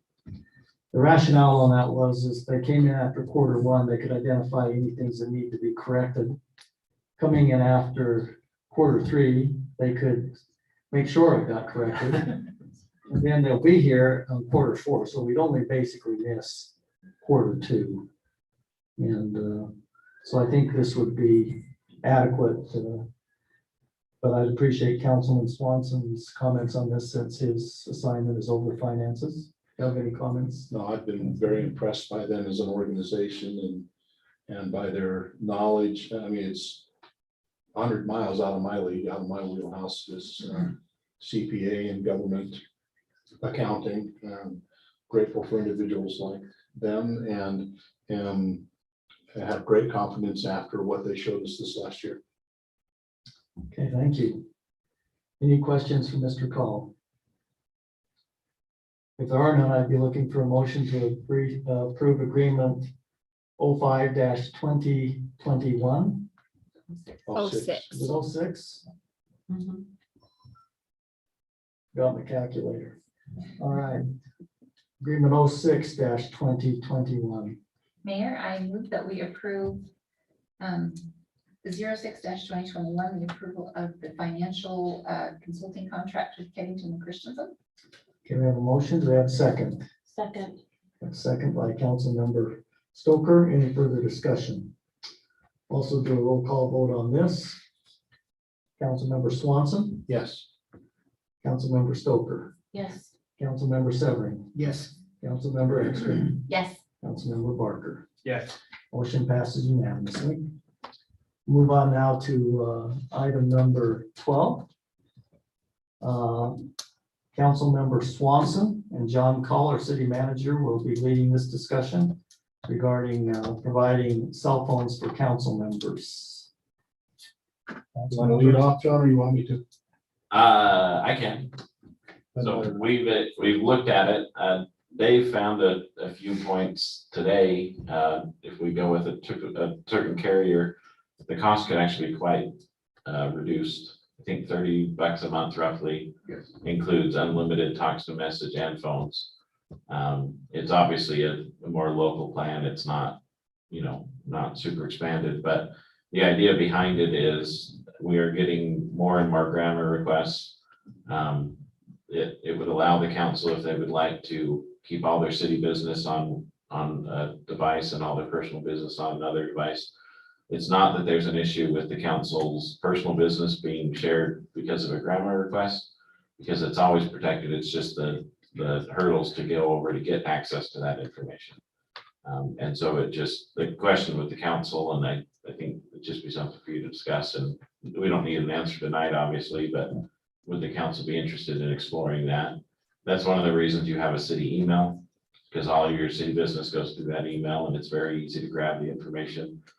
With the cell phones, it would be the same thing where everything would be centralized, running through the same system, but it'd be easier to pull information off. You could come in and we could pull the information and then you could leave. So I don't know, Councilman Swanson was the one who thought that it might work better. Well, I think there suggested are as a couple of things to consider. One is, when there's a grammar request for all texts regarding city business, right? Regardless of the source.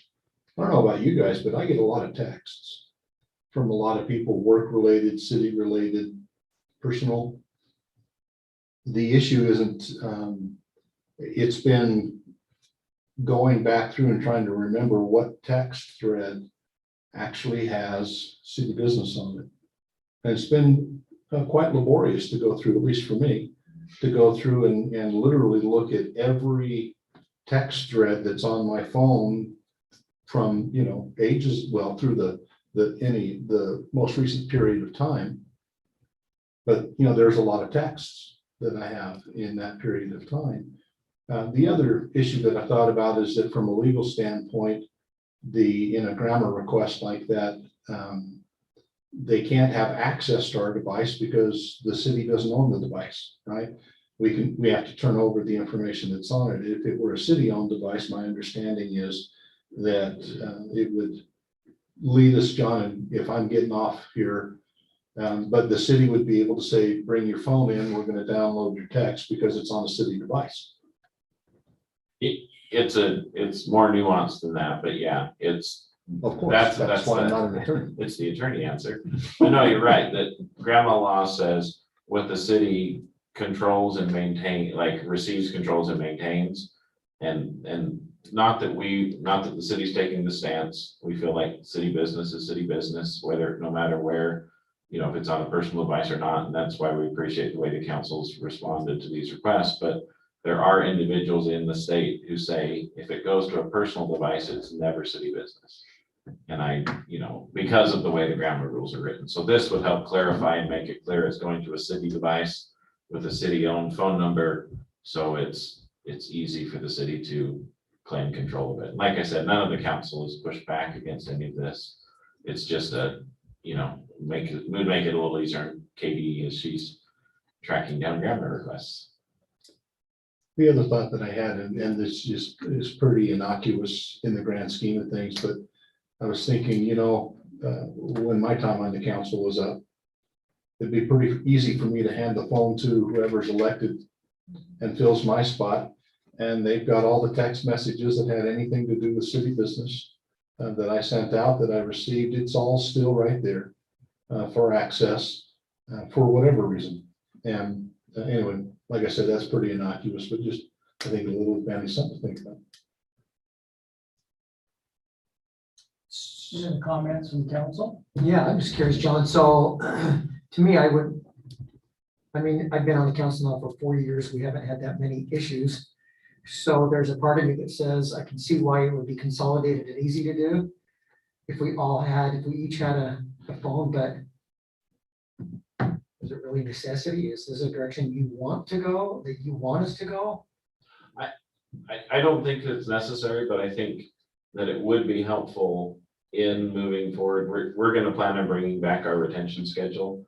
And it might be helpful to include some information in that discussion about if the council's keeping private phones only, what the expectation is.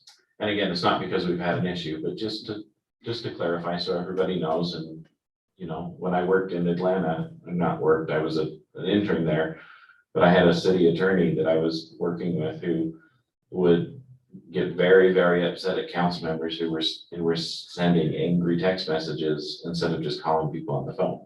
Because text message can be taken out of context, even a sarcastic joke, right? We all wish we had a sarcasm button or emoji, right? So people knew that you were teasing, so. Council, would you be willing to maybe table this evening till we get more information and But night's still early. Time to get out of here. we got a Councilwoman Stoker suggests that we go on, so let's continue discussing. Actually, are there any comments from council on this before we seek a motion to table? Yeah. Councilman Barker. I'm not in favor of this, mainly because my phone's been grammar requestable for almost 10 years now. I'm sure Chief Quinney's the same. I've learned, don't ever text something you don't want out there. And my secretary at the fire station knows, all of a sudden she heard me get on my phone and we start talking. I'm old school. I'll call you up.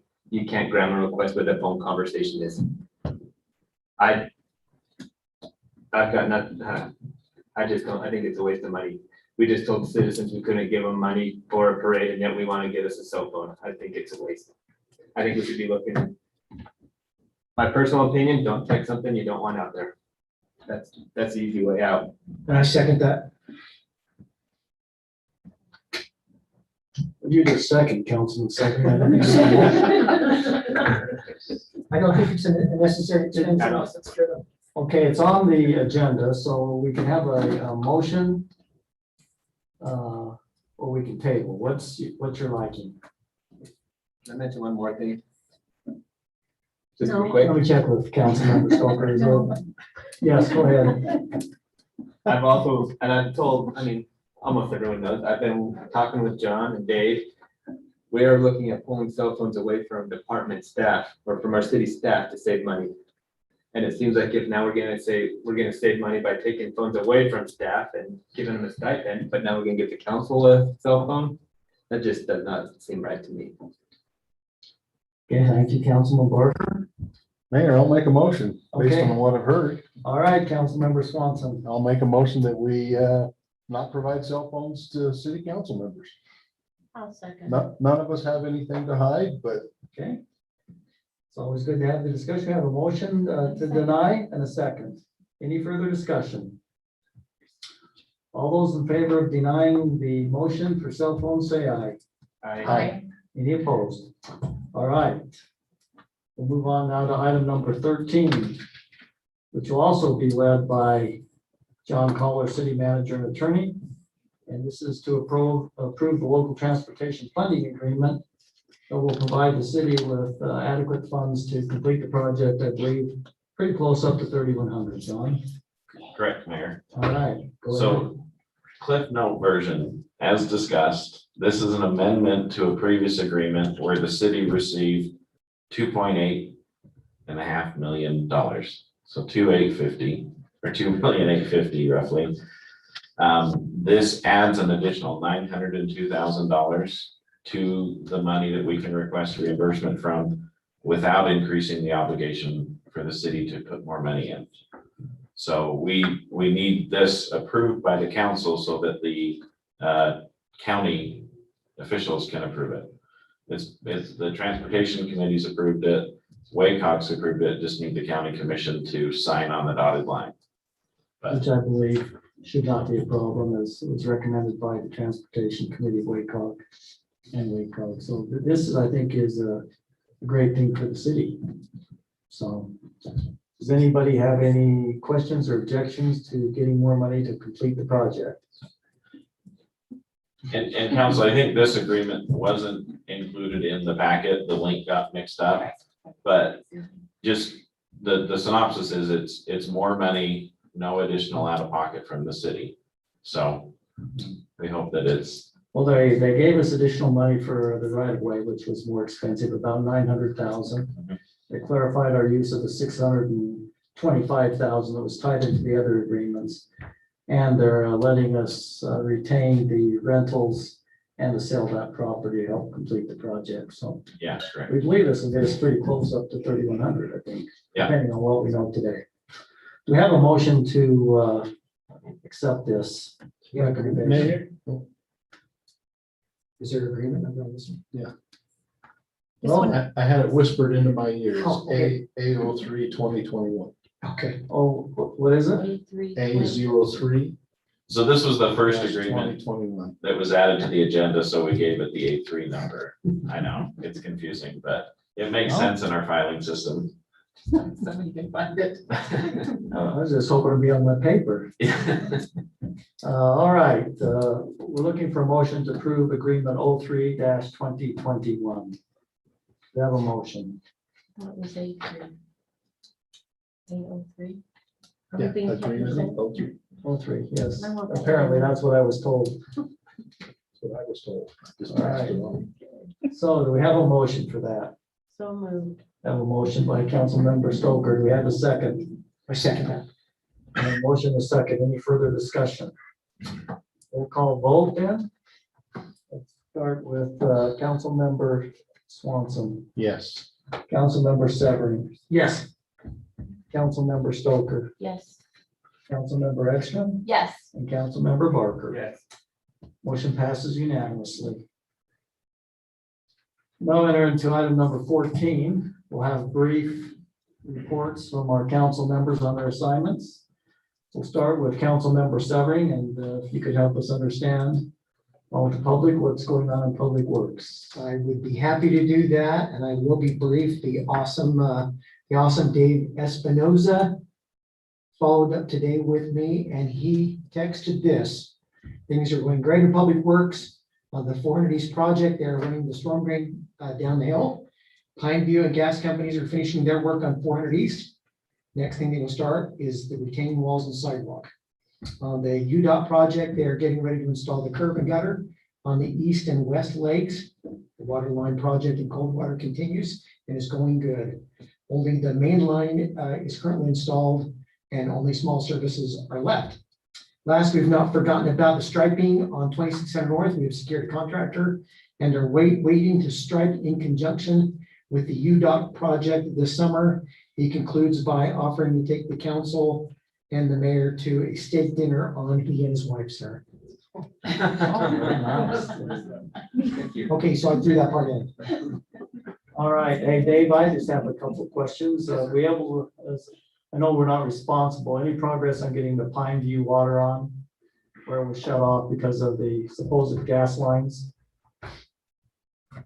So we did get that figured out with them. What had happened is we got Pine View to the meetings on Wednesdays, and they're actually now replacing that. They got enough funding that they're actually replacing their services as well. So all of those houses that were out of service are being connected one by one. They're actually getting a spigot outside with hoses to actually be able to water their yards on anywhere from 2783 north all the way down to 2650. Should be all on by next week. All right, great. So, Asphalt plant open, Dave? yes, sir. How are we coming on patching We're the doing great. We've got, potholes? yeah, so they're probably more than 75% done with patching. We've had them out on two different occasions. Like I said, about 75% done with the major patching. All right. 1510, how are we coming? It's good. Yeah, so we've got that one scheduled for, Good, that's all I need to yes, know. it's scheduled. And then you want to give us a report on the tree down on 2100 in Fruitland? Yes, it went really well. So we were able to contact that homeowner. We removed the tree. Seems like it's helped some. I tried that multiple times a day. There you go. So, yeah, it's been helpful. I think that they wanted some more trees, but that was kind of what we agreed upon with the neighbors. So, Good work, Dave. Thank you very much. Good work. Thanks, Dave. thanks. All right, let's move on to Council Member Ekstrom on Parks and Recreation on her brief report. I will be brief. That's saying something. All right, so according to Parks and Rec, we have the street flowers out, which everybody's gotten to see. They're still kind of in a little shock. And so they're gonna start really blooming here soon. The business flowers will be delivered in the next week or so. Registration for our performing arts camp is just about full, but the arts field is putting on. And we've got a new program, a 6-week running club for kids. That's actually going to be kind of building up to participating in the 5K for Cherry Days. So they're pretty excited about that. And this is like the second or third time that Tiffany has put Parks is hiring. If you know anybody that would like to work in the Parks Department, they have full-time and seasonal positions available. And we do have North Shore Aquatic Center opening this Saturday, 11 to 5:30. That's it. You want to touch basically on, so the public knows our philosophy on watering the parks? Oh, sure, yes, what we decided, in fact, I was just talking to my neighbor about this, that we have decided to water the fields where kids are gonna be playing, so that there's not, grass that's gonna have a problem there, but we are going to really restrict the watering on the hills and things, so that we are in drought conditions. So we are going to cut back on our watering, and we hope that residents will do the same. It might be a little browner lawns this season, but the grass is generally really resilient to not being, it will go dormant, but it won't die. So I think we're trying to comply with Governor Cox's request to limit watering. It was interesting. I don't know how many of you got the email today from the gentleman that when the drought back in 1978, and the city council put a moratorium on people seeding, sodding their lawns on new construction. I thought that was quite interesting that it was that bad back in 78. So hopefully the citizens will understand if they see some of the parks browning up a little bit. We're just trying to be compliant. And we would encourage our citizens to follow the governor's recommendations and conserve water. In fact, Dave, I believe you told me that right now in the city, we're pumping water like we would normally in October, November. That Rice Creek is 25% of capacity. It's at about 25% of where it usually is at this time of year. So yeah, water is valuable in the West, no doubt about it. All right, anything else from those reports? Any questions? Comment on what you just said. And that is, have you ever considered drip irrigation? I haven't, but I'm sure somebody that knows more about Across it. the board in parks. A lot of advantages in doing that, So, as well as for individual home. I use drip irrigation and it's better than the old fashioned method. so, well, thank you for that comment. With that, we will have public comments. No. There. Sure. Oh. I'm playing Councilman Swanson tonight. Oh, sure. Sorry, Councilmember Stoker. Why don't you report on the police force, please? Well, I have it on good authority that I could probably start selling tickets for those who want to come and watch the excitement on the corner when there's bad weather. So we just had another one Sunday come around the corner and hit my yard again because of the slush on the road from the hill. So just putting that out there, if anybody's interested, and want to come watch the excitement with me. Okay, so let us know. So on a serious note, with sometimes our police don't get enough recognition for what they do. But I did want to say that a family in our city moved out of state, and to extend a huge thank you to the police department. They took donuts to the police to thank them for their support they provided through their family throughout the years, and wished them lots of good vibes in the future. So I thought that was nice. And then also we received this photo and email this morning from Meg on the baseball game between the police and the sixth graders. Kickball. And that one ran the bases with full uniform on. So I thought that was really great. So thanks for sharing. And then also, over the past year, the police have been able to hire 7 new officers. They replaced 6 and added a new one. 2 retired, 2 left for other agencies, and 1 changed career paths and 1 resignation. So now they're fully staffed, and 4 of the new officers are in training and will be up to 6 months before they're on the road. And also, they are very busy with the spring cleanup and the surge of vandalisms and the city ordinances violations. So once again, a huge thank you to our police department, and hope the residents will recognize the need for this public safety building, and that it really cannot continue to be kicked down the road. So thank you. All right, and yes, we have, I think, a full-time code enforcement officer now. Kind of, almost, but out on the road, I think our police are looking at a lot of the code enforcement issues. So thanks, Chief, to you and your team, and thanks to all the department heads here in the city for the great work. All right, now, is that adequate? Yes, Okay. thank you. We'll now go to public comments. Do we have any other public comments?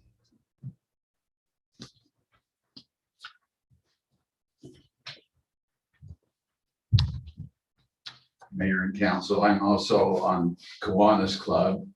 And the last meeting that we had, Mrs. Bexel asked to be on the agenda. She was here earlier and she left.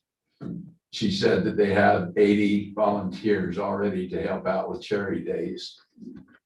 We had a lengthy discussion. She wanted to know if we were going to have the breakfast by Kiwanis this year. And it really was a very big, long, healthy, and debatable thing that we talked about. Last year, of course, we didn't have it because there wasn't charity days. But 2 years ago, we served about 1,200 people, and it's the biggest money maker that we have.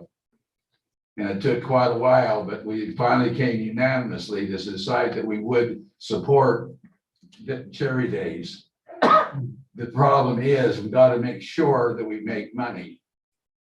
So instead of planning on 1,200, we're thinking of 800 to cover our costs, to make sure that we come out. And one of the reasons why mentioned a third, and a third, and Mark, what, said 75%.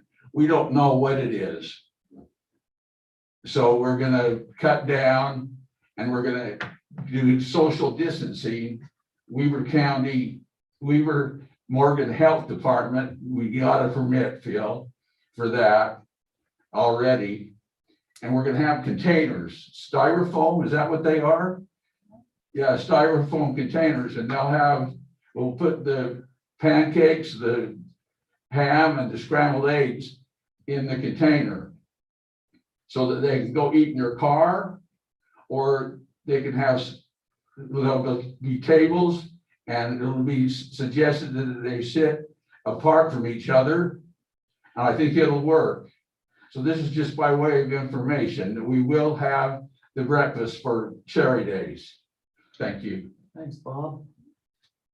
Any other comments, public comments? We'd like to take 3 minutes this evening. Up to 3 minutes. Up to 3 minutes. I drive to these meetings and I tell myself, I'm not gonna say anything, I'm just gonna be quiet. Then you guys do something that I have to say something. I really need to keep watching these from Zoom because I can release a lot. Oh, Brenda Ashton, I live in North Ogden. I release a lot of my frustration by yelling at home, and you guys don't have to hear it. I appreciate that you did not give any money towards the parade, especially after he made the comment that he already has donators. So I think it's a great thing to do, but you guys voted in a specific way, and I appreciate that you did not back off of your vote, because as a citizen, that says a lot to me about you're willing to stand by what you say in the first place. I want to thank Katie. She has been excellent as far as having to sign up to be able to come to these meetings. I understand we don't need to anymore, but I don't like to do the sign up thing through the city sports thing. So I've been emailing her and she has been right on top of it. I really appreciate that. Thank you very much. I did send you all an email and it does not have a sarcastic smile at the bottom of it. It's partially sarcastic. Several years ago, my son wanted to do a project in the city and was told the city will absolutely not advertise it, support it, sponsor it, put it on web page, put it on Facebook. And then it was like the next year that the city financially advertised and supported Chalk It Up. That's been very irritating to me the whole time, because why was one activity picked over another one? That was not right. And that is my email, is that I would like to have a birthday party.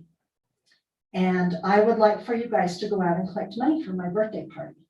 And I would like to have the police on my corner. So, because I don't have a lot of parking. So I want to have the police on my corner so that I can have this birthday party and you guys will support me in helping that. I know that's being very sarcastic, but that is the feeling of some of us. I don't think that I'm alone in that. I do think the city needs to be very careful what they choose to do for citizens' activities. I appreciate that this is Cherry Days. I appreciate that it's been a long-running thing, but this is a citizen community volunteer activity. Thank you. Okay. Hey. I'm Nick Sanders. I'm a North Ogden resident. I just signed up for Company Act for one kid, and now it says the program is full, so I can get my second kid in. So now I'm gonna have to bug them and see if I can grease the wheels. I'm up here because last week I went to go get my son's a haircut at the Great Clips right there. And as we were walking in, I saw a woman who had a few men who were in wheelchairs, and there was not a ramp for them to go. Now there is a cut in the cement there. It's not painted, so a car was parked over the front of it and into where that ramp was at. So she couldn't get her chairs up. So, you know, my kids, we ran over there and tried to help her get this massive chair with an adorable dude that needed a haircut. And he, you know, we had to literally a group of citizens lift to get these number of chairs up so that they could get into the great cliffs. And if you look, I took pictures and I can send it to you, but it's like a waterfall of stairs. And then even connected to my great grandpa, or my grandpa calls it Huggies, Hug Hess. There's no way except for that ramp that's not highlighted or protected in any way. So that was my first thing. My second thing was today at the kickball game, which, oh my gosh, the police were hysterical. And they even talked about like the teacher that kept catching the fly balls. They're gonna arrest him in front of the sixth graders in the school, you know, so. They were just so fun. I mean, full uniform, running around bases was just amazing. And the spouse caught the ball my daughter kicked and she was out thanks to her own dad. And Officer Barrett said, told him that he's gonna have to sleep with one eye open because he lives with me and my daughter. So, you know, and then, but they were on the green stands, the whole school. It was magical. That is something we really need to protect, Parks and Rec. It is, I mean, it was just such a cool throwback thing that these kids don't appreciate that they get to do, you know, sit in a giant green stand. But anyway, if we could like really make sure we focus on the things that we have that are so precious in North Ogden, that would be great. So that's all. Thanks. Thanks, Megan. I think you've got a good point there. You know, it's a little bit contrary to what Brenda said, because our police are involved in our community. They probably don't go to every kickball game, but they participate when they can. And I think that's what connects our community. And I know that the police have been over to some birthday parties where there's been almost a make-a-wish type situation. So I guess there's two sides to the story there, but I do appreciate our police department being connected to the community. I think that's one of the reasons we voted to keep them connected. So I understand both sides. So, all right. Anybody else who would like to make comments for up to 3 minutes? Mayor, we do have two members on Zoom. The first one, Julie Anderson, would like to make a comment. Okay. Julie? Hi, Mayor, City Council. How are you guys today? Hope you're good. I just need to make a couple of comments. I appreciate Bob getting up and letting you know about the Kiwanis breakfast. I just wanted to make sure, though, that you understand the permit has been filled out, but we can't actually get it until 5 days before the event. But we will have all the permits in place that we need to. So I just wanted to clarify that. I also wanted to take a minute and thank Granite Construction for the great job they're doing down on 2600 in Washington. They've done a great job of being able to keep the traffic flowing and being able to not cause too much of an inconvenience. So I just want to give a big shout out to them because that is hard, especially at that intersection. And then I just wanted to make comment on the dog park. The red on 2600 and any that's going up 850 is now completely gone. And even though there are signs that say no parking for the dog park, we have been seeing people start to park there a little bit, one or two, not a whole lot. But I think it would most probably be advantageous if that curb was repainted. But thank you. Thank you for your citizens for Cherry Days. I really appreciate you doing that. Thank you. Thanks, Julie. Who else do we have, Katie? Susan Kilborn. Go ahead, Susan. Okay, Phil, I see you giggling over there. First of all, I want to say, Brenda Ashdown, you need to friend me on Facebook because I think we're related. Second of all, I want to say, yay, Kiwanis breakfast. I love it. I love it. That's one of my favorite things. I carry a bottle of Tabasco sauce in my purse specifically for those scrambled eggs. Okay, now I'm going to get serious. Kudos to Phil and Cheryl tonight because they covered a couple of things concerning the Cherry Days parade discussion. that I was going to bring up. And since they already brought them up, I don't need to spend a bunch of time talking about it. I want to correct a couple of things right off the bat. First of all, I love a parade, and please don't ask me to break out into song because I do know that song. Second of all, I am 100% behind a volunteer parade. Volunteer meaning the city is not involved in it.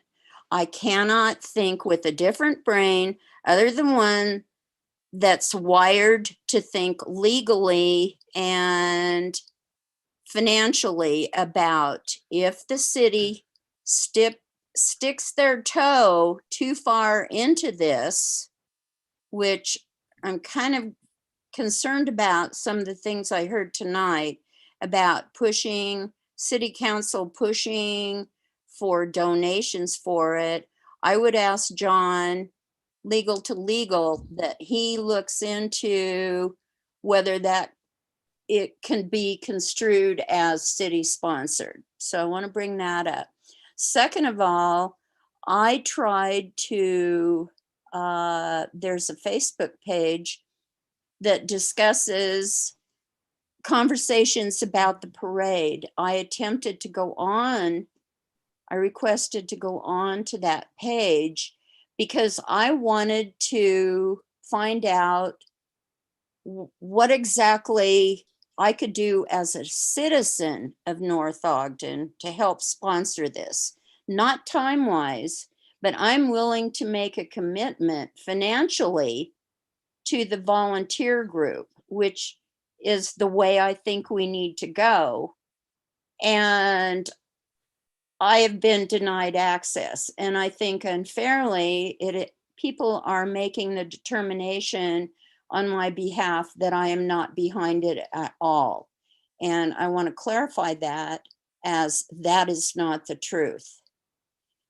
And also, kudos to the city council for standing your ground, because if you acquiesce on something now, as Cheryl very well pointed out tonight, what other groups and organizations and parties, and by the way, today is National Wine Day, you know, what if a bunch of people in North Ogden want to celebrate that? You're going to say, okay, it's a volunteer group, you put it together. And then later we come back and say, well, but we need money for this and this and this and this, you know, and you say no. And I say, well, you acquiesced on something already. Why are you picking and choosing? Don't fall into that trap. Not only for We you. probably are, Go ahead. Susan, because we probably already fallen into that trap, because I can tell you, there's been lots of citizen parades that the police have shown up at. They escorted our previous mayor out of town. I don't see anything wrong with that. I don't see anything wrong with our police going over, and if somebody's, we have a dying child in our community and that's their last wish. Maybe I'm a little bit too liberal, but I don't see a problem with that. And I would just remind everybody that everyone that sits on this city council is a citizen. And they can volunteer to go raise money if they want. They don't have to. It's not a city assignment.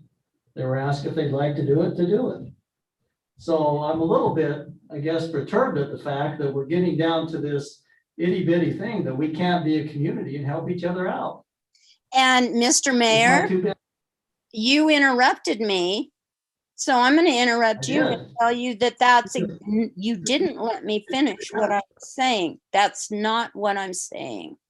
What I'm saying is that I am supportive of the parade, and while I can't physically volunteer, and I understand there's 70+ people who are willing to, I may be able to, I'm able and willing to support, as I've done, as you well know, several other things that have gone on in the city. And I'm just saying, Phil asked for some additional information, and I'm asking for that information too. And I think there's a lot of us out here who, as citizens, which you are, as well as the mayor of our city, we can do and volunteer our money as we wish. And that's what I'm saying. Did I clarify myself to you, Mr. Mayor? Yes, partially. Thanks for your comments. Anything else from the public this evening? On the list over by the door. Talk about, the city has a climate plan. I think to make a, Talk about it if you're interested. yeah, we're interested, but I think we, to make a presentation, would need to be on the agenda. You're welcome to take 3 minutes or come and visit with me, whatever you'd like to do. Your call. Whatever. We're getting kind of late. Can we, Maybe I could do Katie, that. will you get this gentleman's Yes. information and get him on the agenda for a future meeting? I could go, Mayor, if you want to listen, that's fine. Yeah, you're welcome to set up an appointment, come in and chat with me or get on the agenda, whatever your, I think there are some opportunities.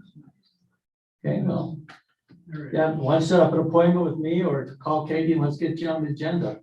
I'd like to mention regarding cherry days, I think it's important for the image of the city.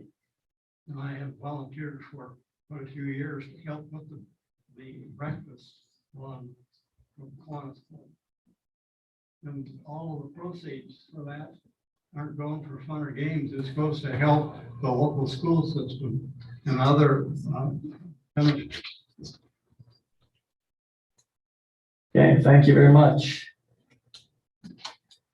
Any other comments from the council? Mayor? Staff? Councilman Swanson? I want to echo Brenda's comments about Katie. I think you're awesome. Thank you. Been doing a bang up job. Thank you I very much. appreciate you recognizing her. I also just want to express my, I'll take a personal privilege here. I've been pretty disappointed with the labels that have been thrown out towards anyone who doesn't agree lock, stock, and barrel with everything that the parade group is doing. It's been terribly divisive. It's intentionally unkind, and it is, I don't know, cancel culture. Is that what they call it nowadays? Either you agree with me 100% and give me everything I want, or as I've come to learn this last week, I was kind of surprised the last couple of weeks how I'm not a patriotic person. And that, and a lot of other pretty ugly things that, because I was willing to ask some hard questions about the parade and its funding. I was hoping that the parade supporters would stick around after Mark's comment right at the end of his presentation. When I asked the question, what happens if the money isn't raised, and he, I don't know that he wanted this to be public, but that they've got somebody or somebodies willing to write the checks to make it happen. If that's the case, doesn't that make it exactly what they said they were going to do, a citizen-led parade? And if he's got the funding in his back pocket, as he claimed, then why are we giving anything? And you know, again, I'll be labeled as unpatriotic, and I don't understand the significance of cherry days, and I don't love America and apple pie and all those other kinds of things, which is a bunch of hogwash for anybody that knows me.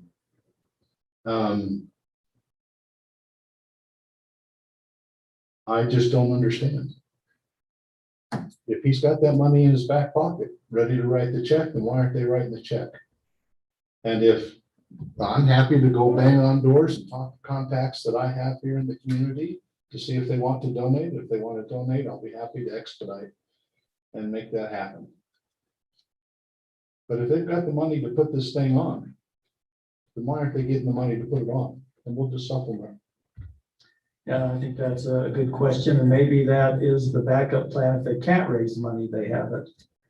So I don't know. I haven't been involved in that. Alls I would say is that, you know, we ought to look for ways to unite the community and diminish those where it divides. And I think this was heading down that direction, I think, to your point, Councilmember Swanson. And so let's just wish the best that it will be a unifying event in our community, and we'll see what happens. So, thank you. Thank you. Any other comments? John? Two things. Next week is council work session to discuss the sensitive lands as the council requested. If you have comments about that, send them to Scott and Rob Scott.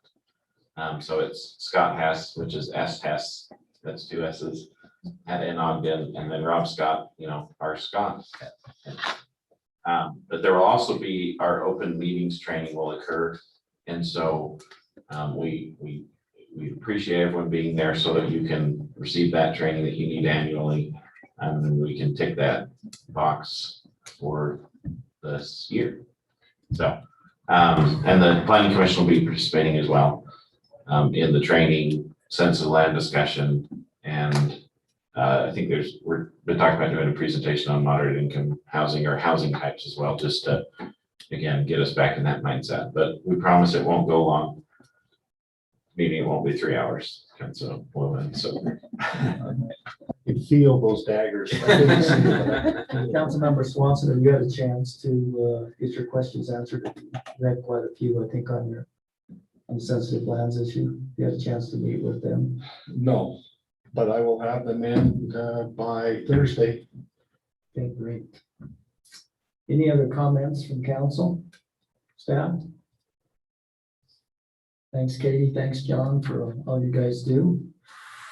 There are no other comments. I believe we'll seek a motion to consider heading into a closed meeting to discuss strategy of a potential threatened lawsuit. Do we have a motion to recess the active agenda and enter into a closed meeting? Mayor, I had asked for this to be on there, and I don't know, in my opinion, it's no longer necessary. Okay. So I'll defer to John though, but I don't believe that. it was focused around the agreements for Patriot Point. So I think if there's not an issue there, then there's probably not a reason for it. okay, no need to have a meeting then. We won't seek a motion. If we don't need a meeting, let's not have it. I would move that we scrap item 17 on the agenda. All right. Need a motion for that? So moved. So moved. Goodness. Any discussion? All in favor of scrapping item number 17? Aye. Any objections? Now we'll seek a motion to adjourn the meeting. So moved. So moved by Councilmember Stoker. Seconded. We have a second by Councilmember Exton. All in favor of adjourning this meeting, say aye. Aye. Thank you. Hey, Bob. Bob.